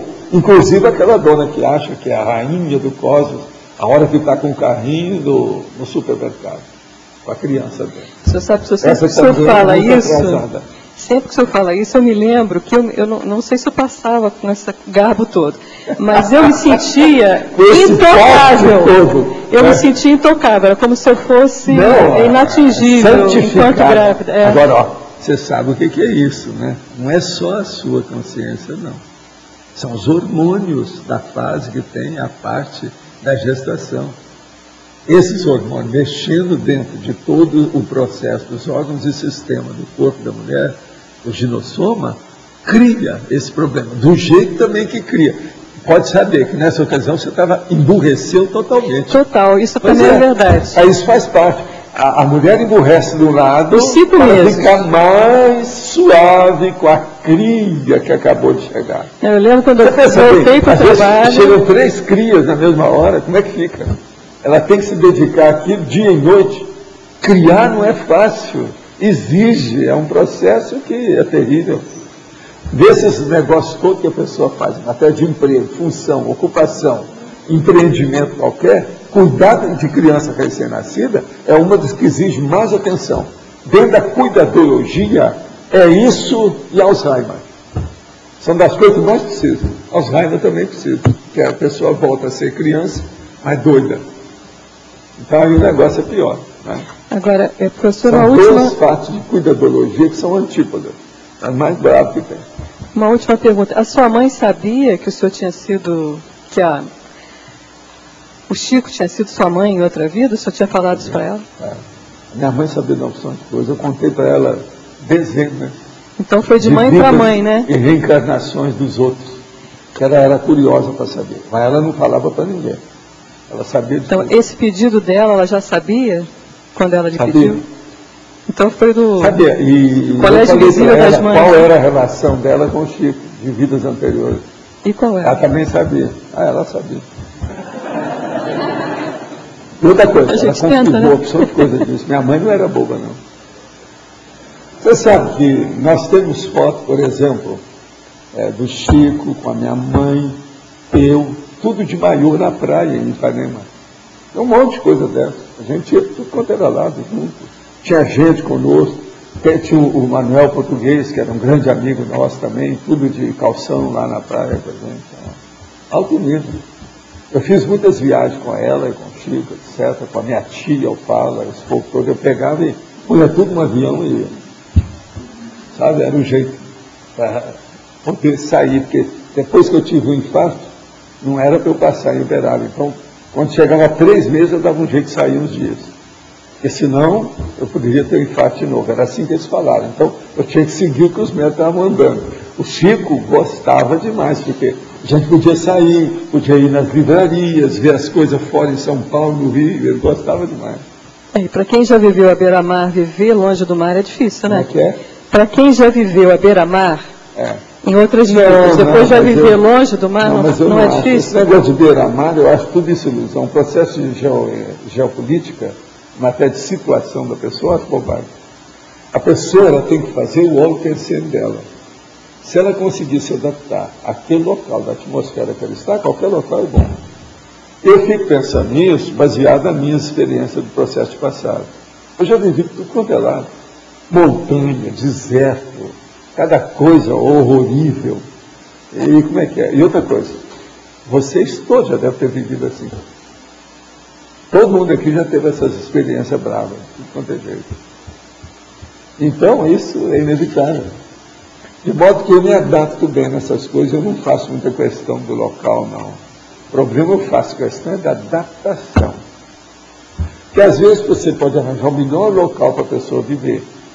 Ela às vezes não vai se sentir bem adaptada por causa do corpo dela.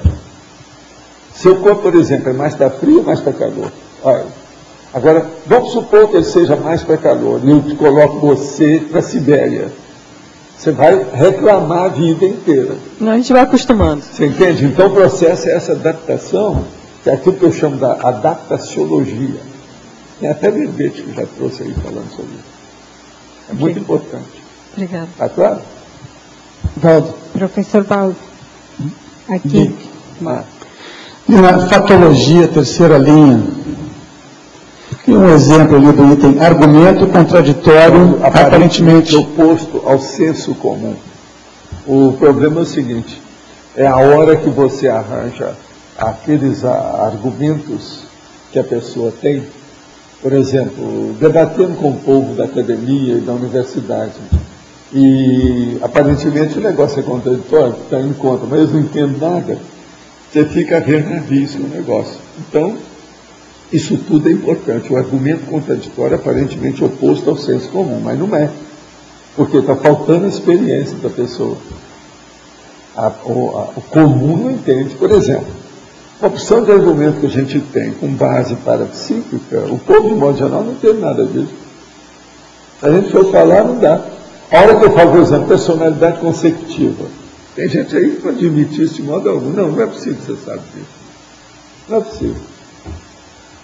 Agora, eu sei dessas coisas, porque desde pequeno eu estou com esse problema, tudo quanto é dificuldade, eu já tive em matéria de fenômeno parapsíquico. Com gente bitolada, os fanáticos. É tanto que eu não perco tempo com isso. Por isso que eu aprendi muita coisa do processo de religião. Para mim foi muito bom mesmo. Por vocês pensarem, eu já tive adversários ideológicos metendo o pau no fenômeno que eu acabei de viver, o negócio está na minha cara, que não adianta vir. Não vem que não tem. No entanto, eu não posso expor nada. Você não pode. Nenhum sensitivo consegue falar, eu vou fazer esse fenômeno, não é? Isso é impossível. Não é fácil na Terra fazer isso. Então, de efeito físico é impossível mesmo. É imprevisível. Sempre você tem que ter mais ajuda, que tem que ter um ambiente adequado. O negócio não é fácil. Então, o que acontece com você? Cala-te boca, observa bem, vê as coisas como é que são, porque senão vai te dar problema. Esse argumento seria contraditório, então, ao contexto, não ele em si. Não, tem contraditório de todo tipo. Ao contexto, para ele é totalmente nesse caso aqui seria o contexto. Para a pessoa comum, às vezes, é contraditório. O outro que chega, vai para o lado dele. Aí dá um monte de problema aqui contra jeito. Você pensa bem, em 1950, eu tinha 18 anos. Quase me lincharam porque eu estava defendendo a hipnose. O que você quer? Isso não é nada. Eu fui lá para ver o cara que estava falando justamente sobre hipnose. É uma conferência. A hora que saiu da conferência, eu fui defender o processo do homem. Assim, eu não sei se ele é autêntico, se é fajuto, se é farsante, se é charlatão, mas não interessa. Isso existe. Aí os caras lá ficaram danados mesmo, tudo gente da minha turma de ginásio. Danada mesmo. Então você veja a mentalidade, como é que é. Naquela ocasião ainda não estava assim muito difundido o processo da hipnose, por exemplo, na odontologia, para fazer anestesia, nada disso. Estava só começando. No interior já tinha gente que já estava fazendo isso. Agora, se hipnose, que é uma coisa tão simples, que hoje todo mundo admite, etc., é usado até na ciência, deu tanto problema, pensa bem nos outros fenômenos. Por exemplo, uma vez me deu um problema danado, o processo de autoscopia. Chegou uma pessoa, quando eu olhei, eu estava vendo dentro do corpo dela e vi que tinha uma coisa. Aí todo mundo começou a rir de mim, mas foi um processo. Aí eu falei assim, não, vamos fazer exame, você vai fazer exame, vamos ver o que vai dar. A radiografia estava certa, aí todo mundo veio pedir desculpa. Depois que a Inês é morta, quer ver na hora. O processo todo é esse. Isso tudo aconteceu, autoscopia. Agora foi uma coisa assim que, na hora, ficou evidência, um troço doido. E eu falei com a maior naturalidade, estou pensando que eles fossem admitir que nada. Aí eu falei assim, olha aqui, ó, se você não puder tirar a radiografia, não fazer o exame, eu pago para você, só para eu acabar com isso. Não, Valdo, eu vou fazer. E acabou fazendo e eu estava certo. Eu vi um processo, uma formação, um nódulo. dentro do cara. E aquilo deu problema. Uma série de problemas. Ele não está sentindo nada. Agora, isso é que é a otoscopia brava, que é a otoscopia diagnóstica. Essa aqui é a, sabe, da parasemiologia, a mais brava que tem. No meu consultório, às vezes, eu vi os casos desses, assim. Eu vejo direitinho ali, onde é que é essa.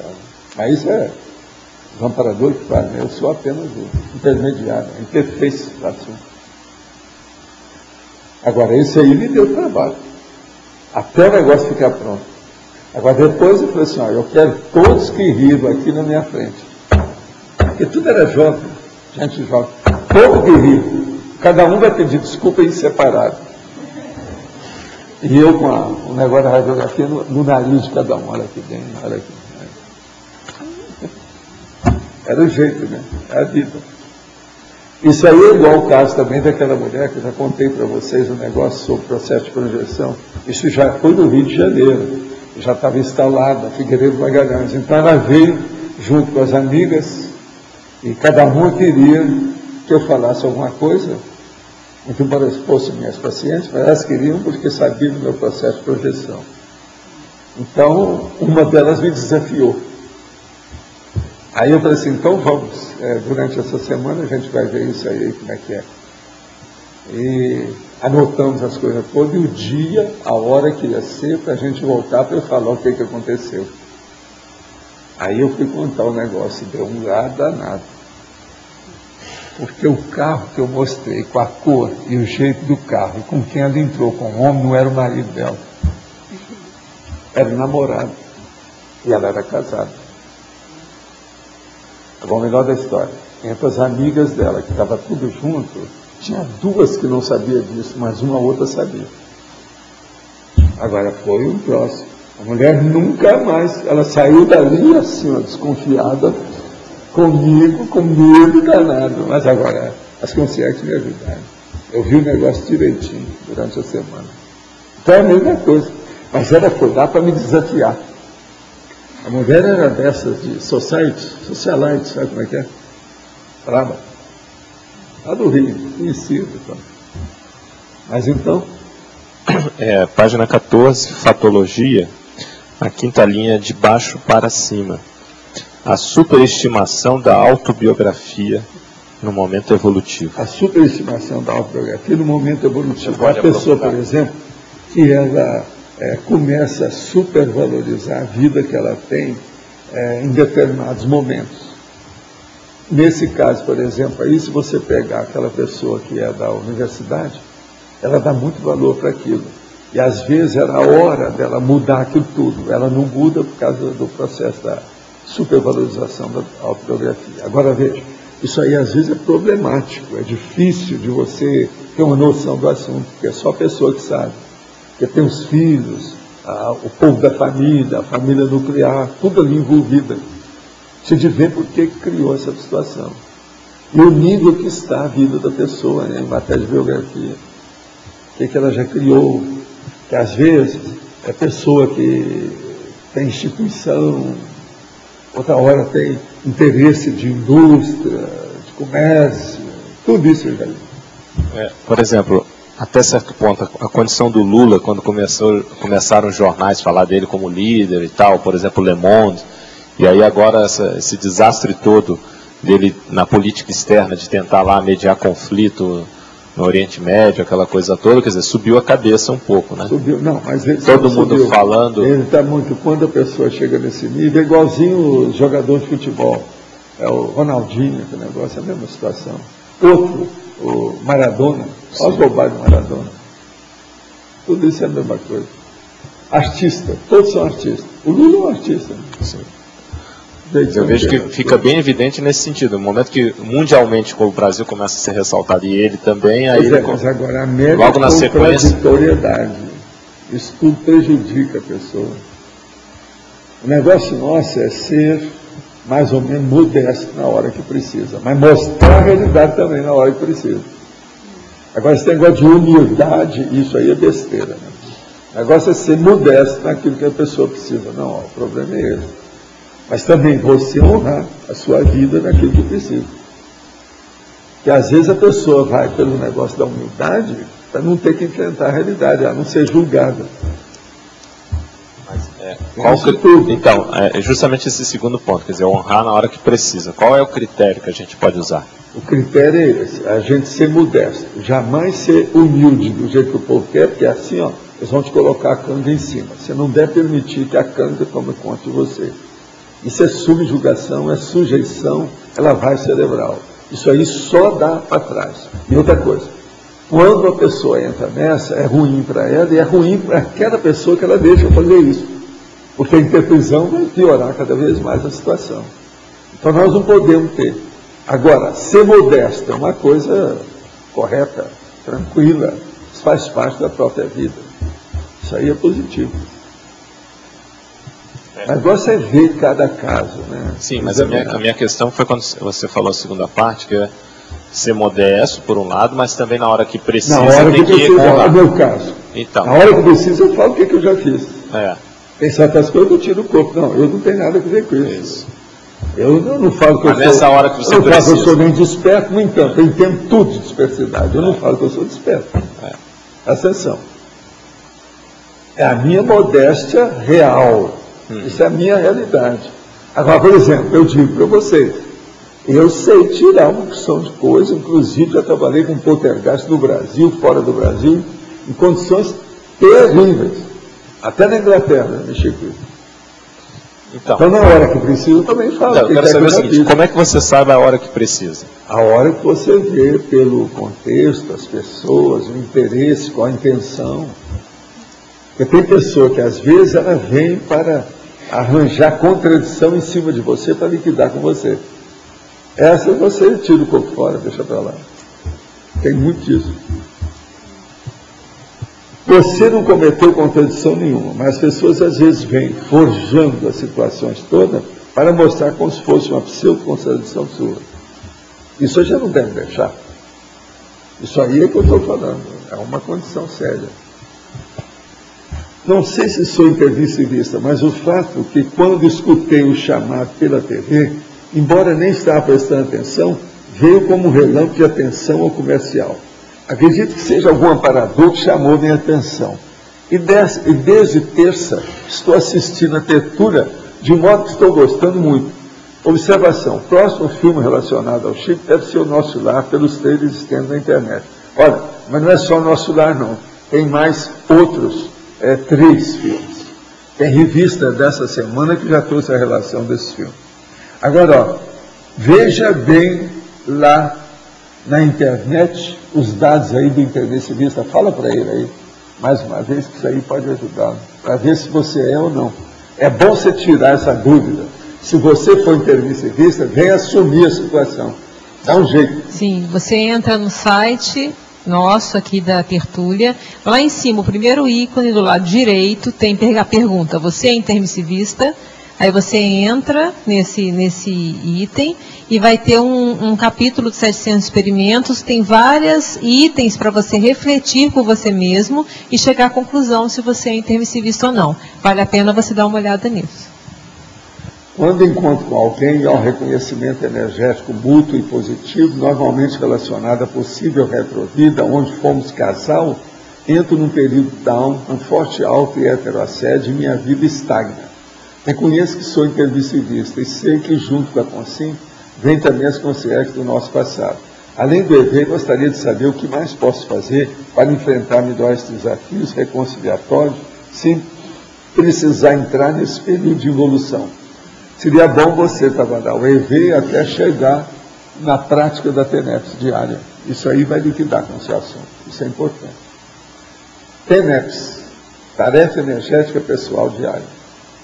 A pessoa, ou a professora Malo Barona, em um dos seus livros, fala que os assediadores podem causar sensações que falsificam o estado vibracional. Como isso funciona e como sentir, saber se o EV que estou fazendo é verdadeiro. Você tem que ver se você faz o EV e olha as consequências dele. Se tudo é positivo, se não dá ressaca energética, mostra que não tem assediador. A ressaca energética, que a pessoa não se sente bem quando mexe com a energia, mostra que tem assediador. Sempre tive em meu interior a certeza da reencarnação. Gostaria de entender melhor o conceito de Deus e o conceito de plano existencial, para que possa participar ativamente dele. O problema todo é o seguinte: Deus é a causa primária do universo. Isso não interessa para nós. Você tem que saber a causa primária da sua programação existencial. O que você vai fazer nessa vida? Isso é que interessa. Deus você deixa para lá, porque nem as consciências livres estão preocupadas com isso. Agora, plano existencial é aonde está o plano dimensional, onde é que você está se manifestando. Você tem que ver qual é o veículo de manifestação, o que você está fazendo, quem é que está com você, etc. Isso aqui é o plano existencial. Agora, se você está falando em plano como programação existencial, isso aí já é a ProEx, é outra coisa. Ontem foi falado sobre biografia e historiografia. Gostaria de compreender melhor por que é possível considerar a biografia mais próxima da verdade do que a história. No meu entendimento, nenhuma das duas consegue se aproximar da verdade, porque a verdade, digamos, não existe. A verdade é relativa e pessoal, cada um pode ter suas próprias verdades. Além disso, biografias são construídas a partir de fontes específicas, logo, verdades pré-determinadas. Não, eu não estou de acordo, estou totalmente contra o que você está pensando. Acho que realmente as biografias são melhores. Por exemplo, você vive com a sua mãe há muitos anos, você pode confiar mais na história que você conhece da sua mãe do que na história da cidade que você nasceu. É isso que eu quero dizer. Pensa nisso e as coisas vão mudar. Acho que deu para entender, né? Do meu ponto de vista, dentro dos processos de autopesquisa, o sentimento sem discernimento é o que mais atrapalha a evolução das pesquisas. Aprendi que devemos ser glaciais diante de qualquer situação para ter discernimento. Sobre o livro de Coração para Coração, esse aí é o tal que leu. Não quero tirar o corpo fora, vou insistir na autopesquisa, não importa o que eu encontre. A verdade precisa vir à tona o quanto antes. Qual a melhor maneira de fazer autopesquisa sem cair nas redes do ego? Você, no seu caso, seria bom estudar os processos todos que eu falo sobre a ONU Mnemônica. Pega aí os dados da enciclopédia e vê tudo que a gente fala sobre memoriologia de modo geral. Isso vai te ajudar. Gostaria que o senhor falasse, se possível, sobre a radiestesia radiônica e energia vibracional em relação aos seus estudos e experiências.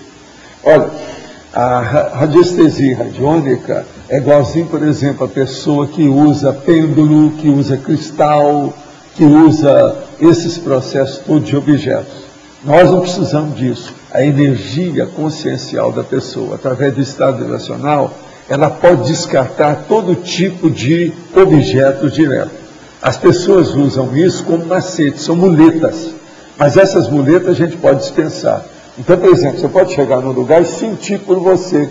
Se ali tem isso, se tem isso. Ou água, ou petróleo, ou energia positiva, ou é um chakra da terra. Tudo isso você pode sentir sem varinha nenhuma, não precisa de varinha nenhuma. Se uma pessoa com um bom nível de consciência consegue de maneira eficaz se projetar no astral, isso torna de alguma maneira ultrapassada, ou limitante, ou mesmo inútil a utilização da mediunidade? Sim, yes, indeed. Que mais? That's it. D'accord. Of course. Agora, ou limitante ou mesmo inútil a utilização da mediunidade, principalmente de incorporação, para ter acesso a informações do plano astral e da assistência espiritual a pessoas necessitadas? Sim. Você pode sair direto e resolver o negócio diretamente com o assediador. Ele não precisa de vir incorporar na pessoa, fazer psicofonia. Mas agora, a psicofonia, às vezes, você tem que trabalhar com ela devido a semi-possessões. É muita gente que é semi-possuída. E isso é feito através da psicofonia. Então, às vezes, é preciso da pessoa dominar bem a psicofonia para poder fazer o esclarecimento das consciências. Isso é uma saída, é positivo. Quem é que está com o microfone? É você? Página 14, a falta do desconfiômetro no tempo e no espaço. Quase ao final. Onde é que está isso aí? Patologia. A falta do desconfiômetro no tempo e no espaço, é isso aqui? Sim. Desconfiômetro, você sabe o que é, sabe? Sim. Então, por exemplo, a pessoa, ela está, por exemplo, dentro da eletronáutica, ela é um professor, ela é da academia, ela é da universidade.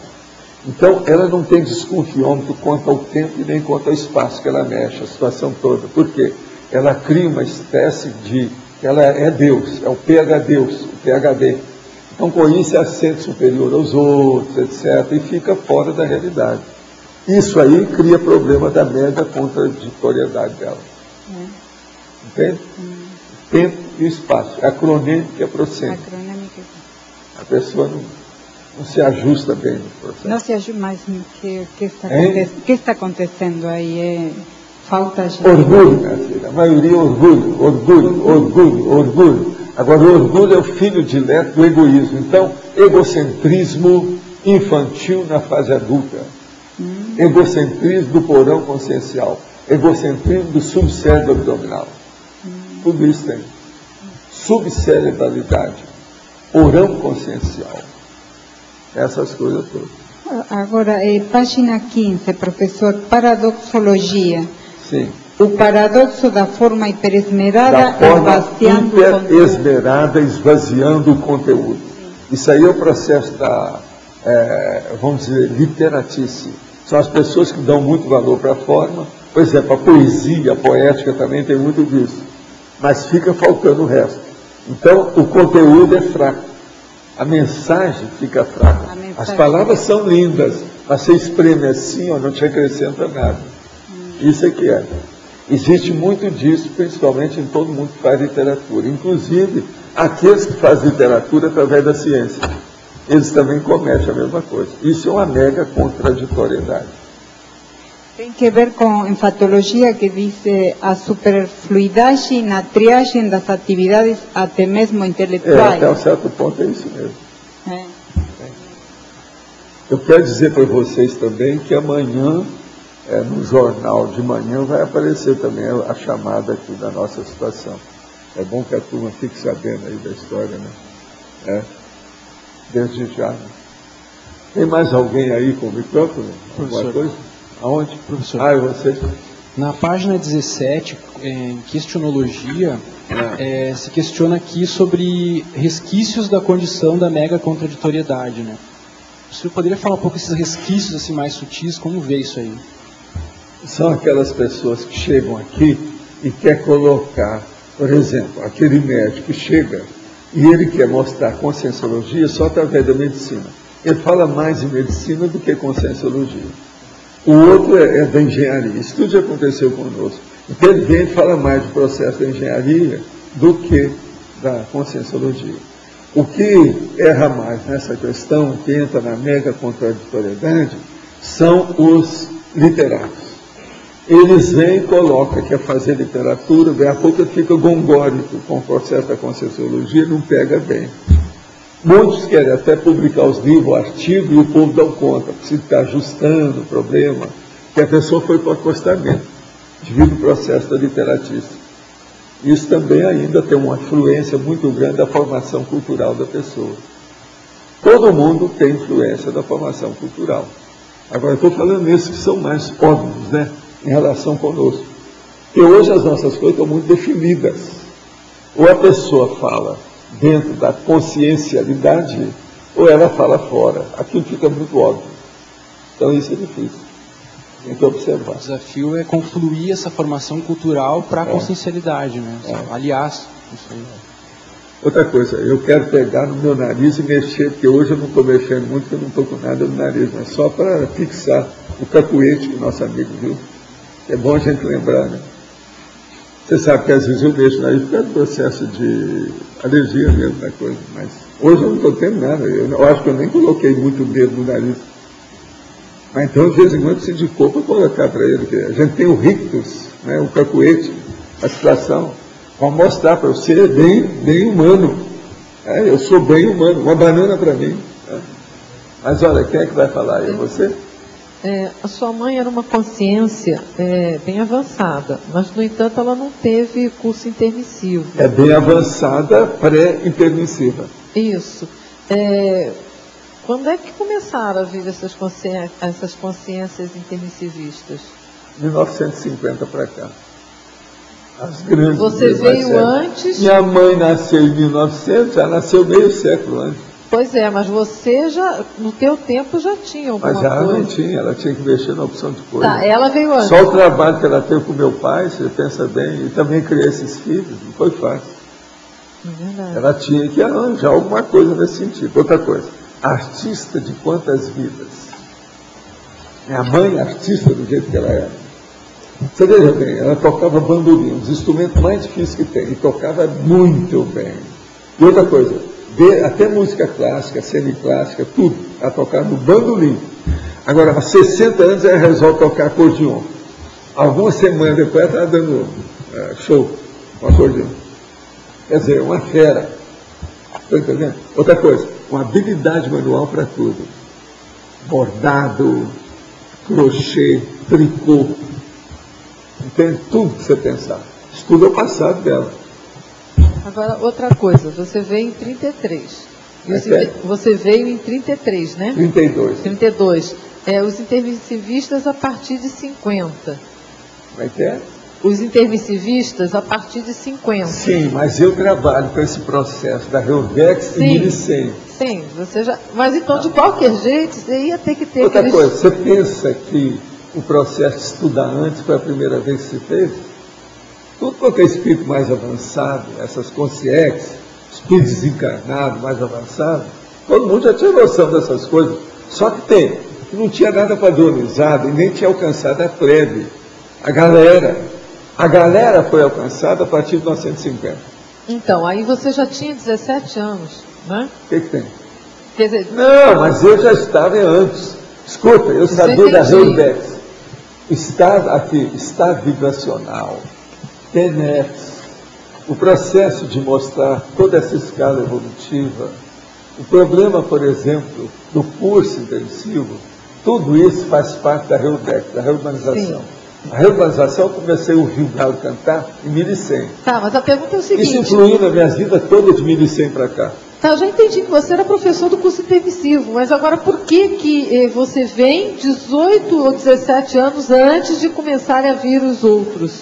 Não, eu era para vir até antes um pouco, mais ou menos uns 10, 11 anos antes.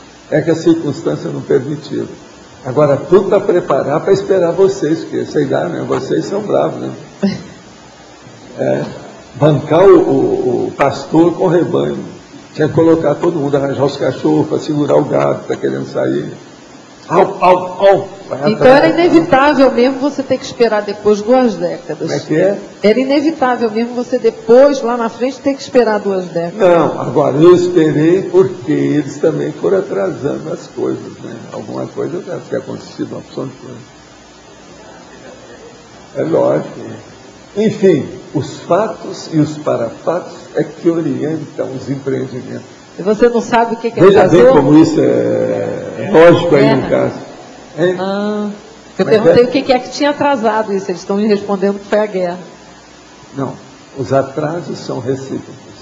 Meus, de vocês e deles. Então se juntou para ficar no meio termo. Não é isso? A minha parte, eu me defendo. Vocês têm que defender de vocês. Cada um faz aquilo que pode. Não é isso? Tá certo? Agora, o que eu vejo, Grace, o mais importante é isso. O mais importante é que hoje você está aí, sabe que fez o curso intermissivo, está com a responsabilidade danada em torno disso, está cumprindo o seu trabalho e está saindo muito bem. Para você, meus parabéns. Você está com tudo e muita prova. Isso é o máximo. E os nossos comerciais, por favor. Obrigada. As pontuações da tertúlia de hoje foram 69 assinaturas no livro de presença, 14 perguntas presenciais, 38 perguntas respondidas online, 39 votos presenciais, 19 votos online. Hoje tivemos 270 de audiência máxima simultânea e 935 visitas ao site. Vamos ter 5 recados.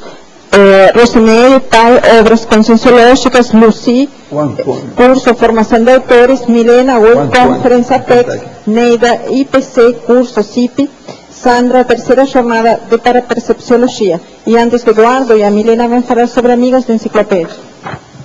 Pessoal, boa tarde a todos.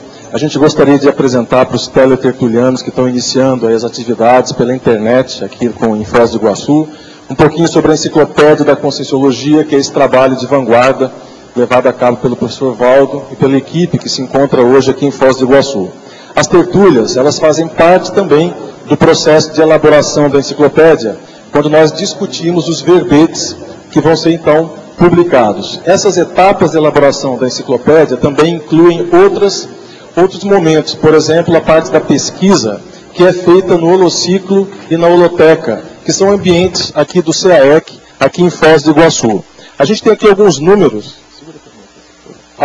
do Holociclo, da Holoteca, para vocês terem uma ideia. Hoje nós temos 755.660 artefatos do saber na Holoteca. São 84.060 livros e obras escritas. 5.507 dicionários, sendo 4.543 diferentes e 964 duplicatas que vocês vão encontrar no Holociclo. Aqueles que são amigos da enciclopédia, que a Milena vai explicar aqui, podem acessar todo o acervo da Holoteca de casa, pela internet.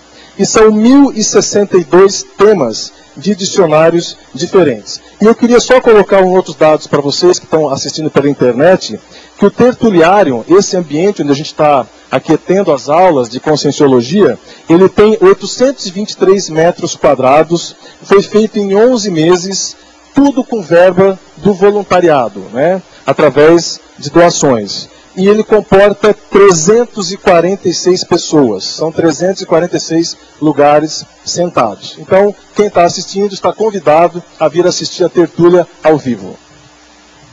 Bom, uma das formas da gente ajudar a contribuir, a consolidar o projeto da enciclopédia é participar do programa Amigos da Enciclopédia. É através desse programa que a gente consegue manter a estrutura da holoteca, já citada aqui pelo Eduardo, o holociclo, onde se produz a enciclopédia da Conscienciologia, e o tertuliário, que é esse espaço onde nós estamos agora. Então, quem tiver interesse de participar desse programa, pode entrar no site www.enciclopediadaconscienciologia.org e efetivar a sua inscrição. É R$ 720 à vista ou R$ 60 mensais, dividido em 12 parcelas. Muito obrigada. O nosso convite aos intermissivistas que estão chegando agora, que quiserem conhecer as obras da Conscienciologia. Nós temos um programa, o Programa de Aceleração da Erudição, onde são estudadas as obras e debatidas. Então vai ter uma turma iniciando agora em abril, onde vão ter 10 obras da Conscienciologia que serão analisadas, estudadas, avaliadas, e a pessoa vai ter a oportunidade de debater com os autores da própria obra, o conteúdo da sua obra. Então, esse curso ele tem a opção de online. Quem está fora de Foz do Iguaçu pode participar via internet, interagir, fazer perguntas e tudo mais. E as inscrições na recepção do CAEC. Muito obrigada. Alô, estamos aqui para divulgar o próximo Formação de Autores, que é um curso desenvolvido por autores especialistas em áreas diferenciadas, que abre caminho para quem quer escrever um livro de conscienciologia. Então, estamos abertos para receber aqueles futuros autores. Maiores informações pelo telefone 3525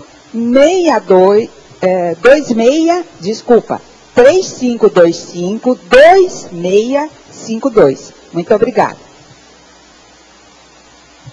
A Apex estará realizando 2 atividades. Amanhã terá uma palestra aberta no Shopping JL Cataratas, aqui em Foz do Iguaçu, com o tema Curso Intermissivo e Programação Existencial, às 19 horas. E sábado, o tema da Web Conference será Consciência Ambiental, onde a professora Miriam Kunz analisará a relação entre o ser humano e o meio ambiente. Então, a Web Conference acontecerá às 15h30 no site da Apex, www.apexinternacional.org. Obrigada.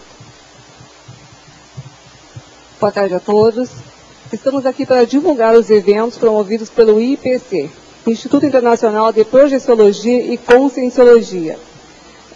O Instituto Internacional de Projeciologia e Conscienciologia está promovendo um curso de entrada para quem tem interesse em aprofundar seus conhecimentos nas neurociências, projeciologia e conscienciologia. Será um curso intensivo, de segunda a sexta, no horário das 8 da manhã a 1h30. Aliás, às 13h30, desculpem. Num total de 50 horas. Para quem tiver interesse, gente, esse curso está bem acessível, com 50% de desconto. Visto que vai ser intensivo em 2 semanas, né? Ele começa no dia 12 de abril e acaba dia 23. Para quem tiver interesse, pode entrar em contato pelos telefones 3028-0282 ou 2102-1448. Além disso, o IPC também oferece atividades gratuitas, no caso, sempre 2 aos sábados, aos finais de semana, e para o próximo sábado, dia 10, nós temos os seguintes eventos. O primeiro será realizado na sede do IPC Foz do Iguaçu, que é a Rua Rui Barbosa, 820, 8º andar, no edifício Executivo Center, no horário das 15 às 17 horas, e o tema será Estresse Positivo, com a professora Renata Ferreira. O outro local será no Shopping JL Cataratas, no 2º piso, próximo à Livraria Nobel. E o horário será das 19 às 21 horas. Isso é um pouquinho mais tarde. E o tema é o seguinte: você já teve a sensação de estar fora do corpo? O professor será o professor Elmar Andrade. Também, para maiores informações, o telefone 3028-0282 ou 2102-1448. Ou ainda pelo site www.iipc.org. E são todos convidados. Boa tarde a todos. Para quem tem interesse em conhecer mais sobre o parapsiquismo, o CAEC convida para a 3ª jornada de Parapercepciologia e 1º Fórum de Pesquisa das Dinâmicas Parapsíquicas, que ocorrerá de 16 a 18 de julho de 2010 aqui no CAEC. Mais informações na Secretaria do CAEC ou pelo site www.caec.org. Obrigada. Pessoal, um último recado. A gente queria agradecer o Laboratório Canone, né, que produz as pastilhas Valda, que é um patrocinador aqui das tertúlias, e nos enviaram uma caixa de pastilhas Valdas que estão sendo distribuídas aqui aos tertulianos. Então, além de assistir às tertúlias, a gente ainda tem esse brinde de chupar as pastilhas Valda aqui durante a tertúlia. Então, nosso muito obrigado ao Laboratório Canone. O verbete eleito para amanhã é para construtora, especialidade autoevoluciologia. Obrigado, boa tarde a todos.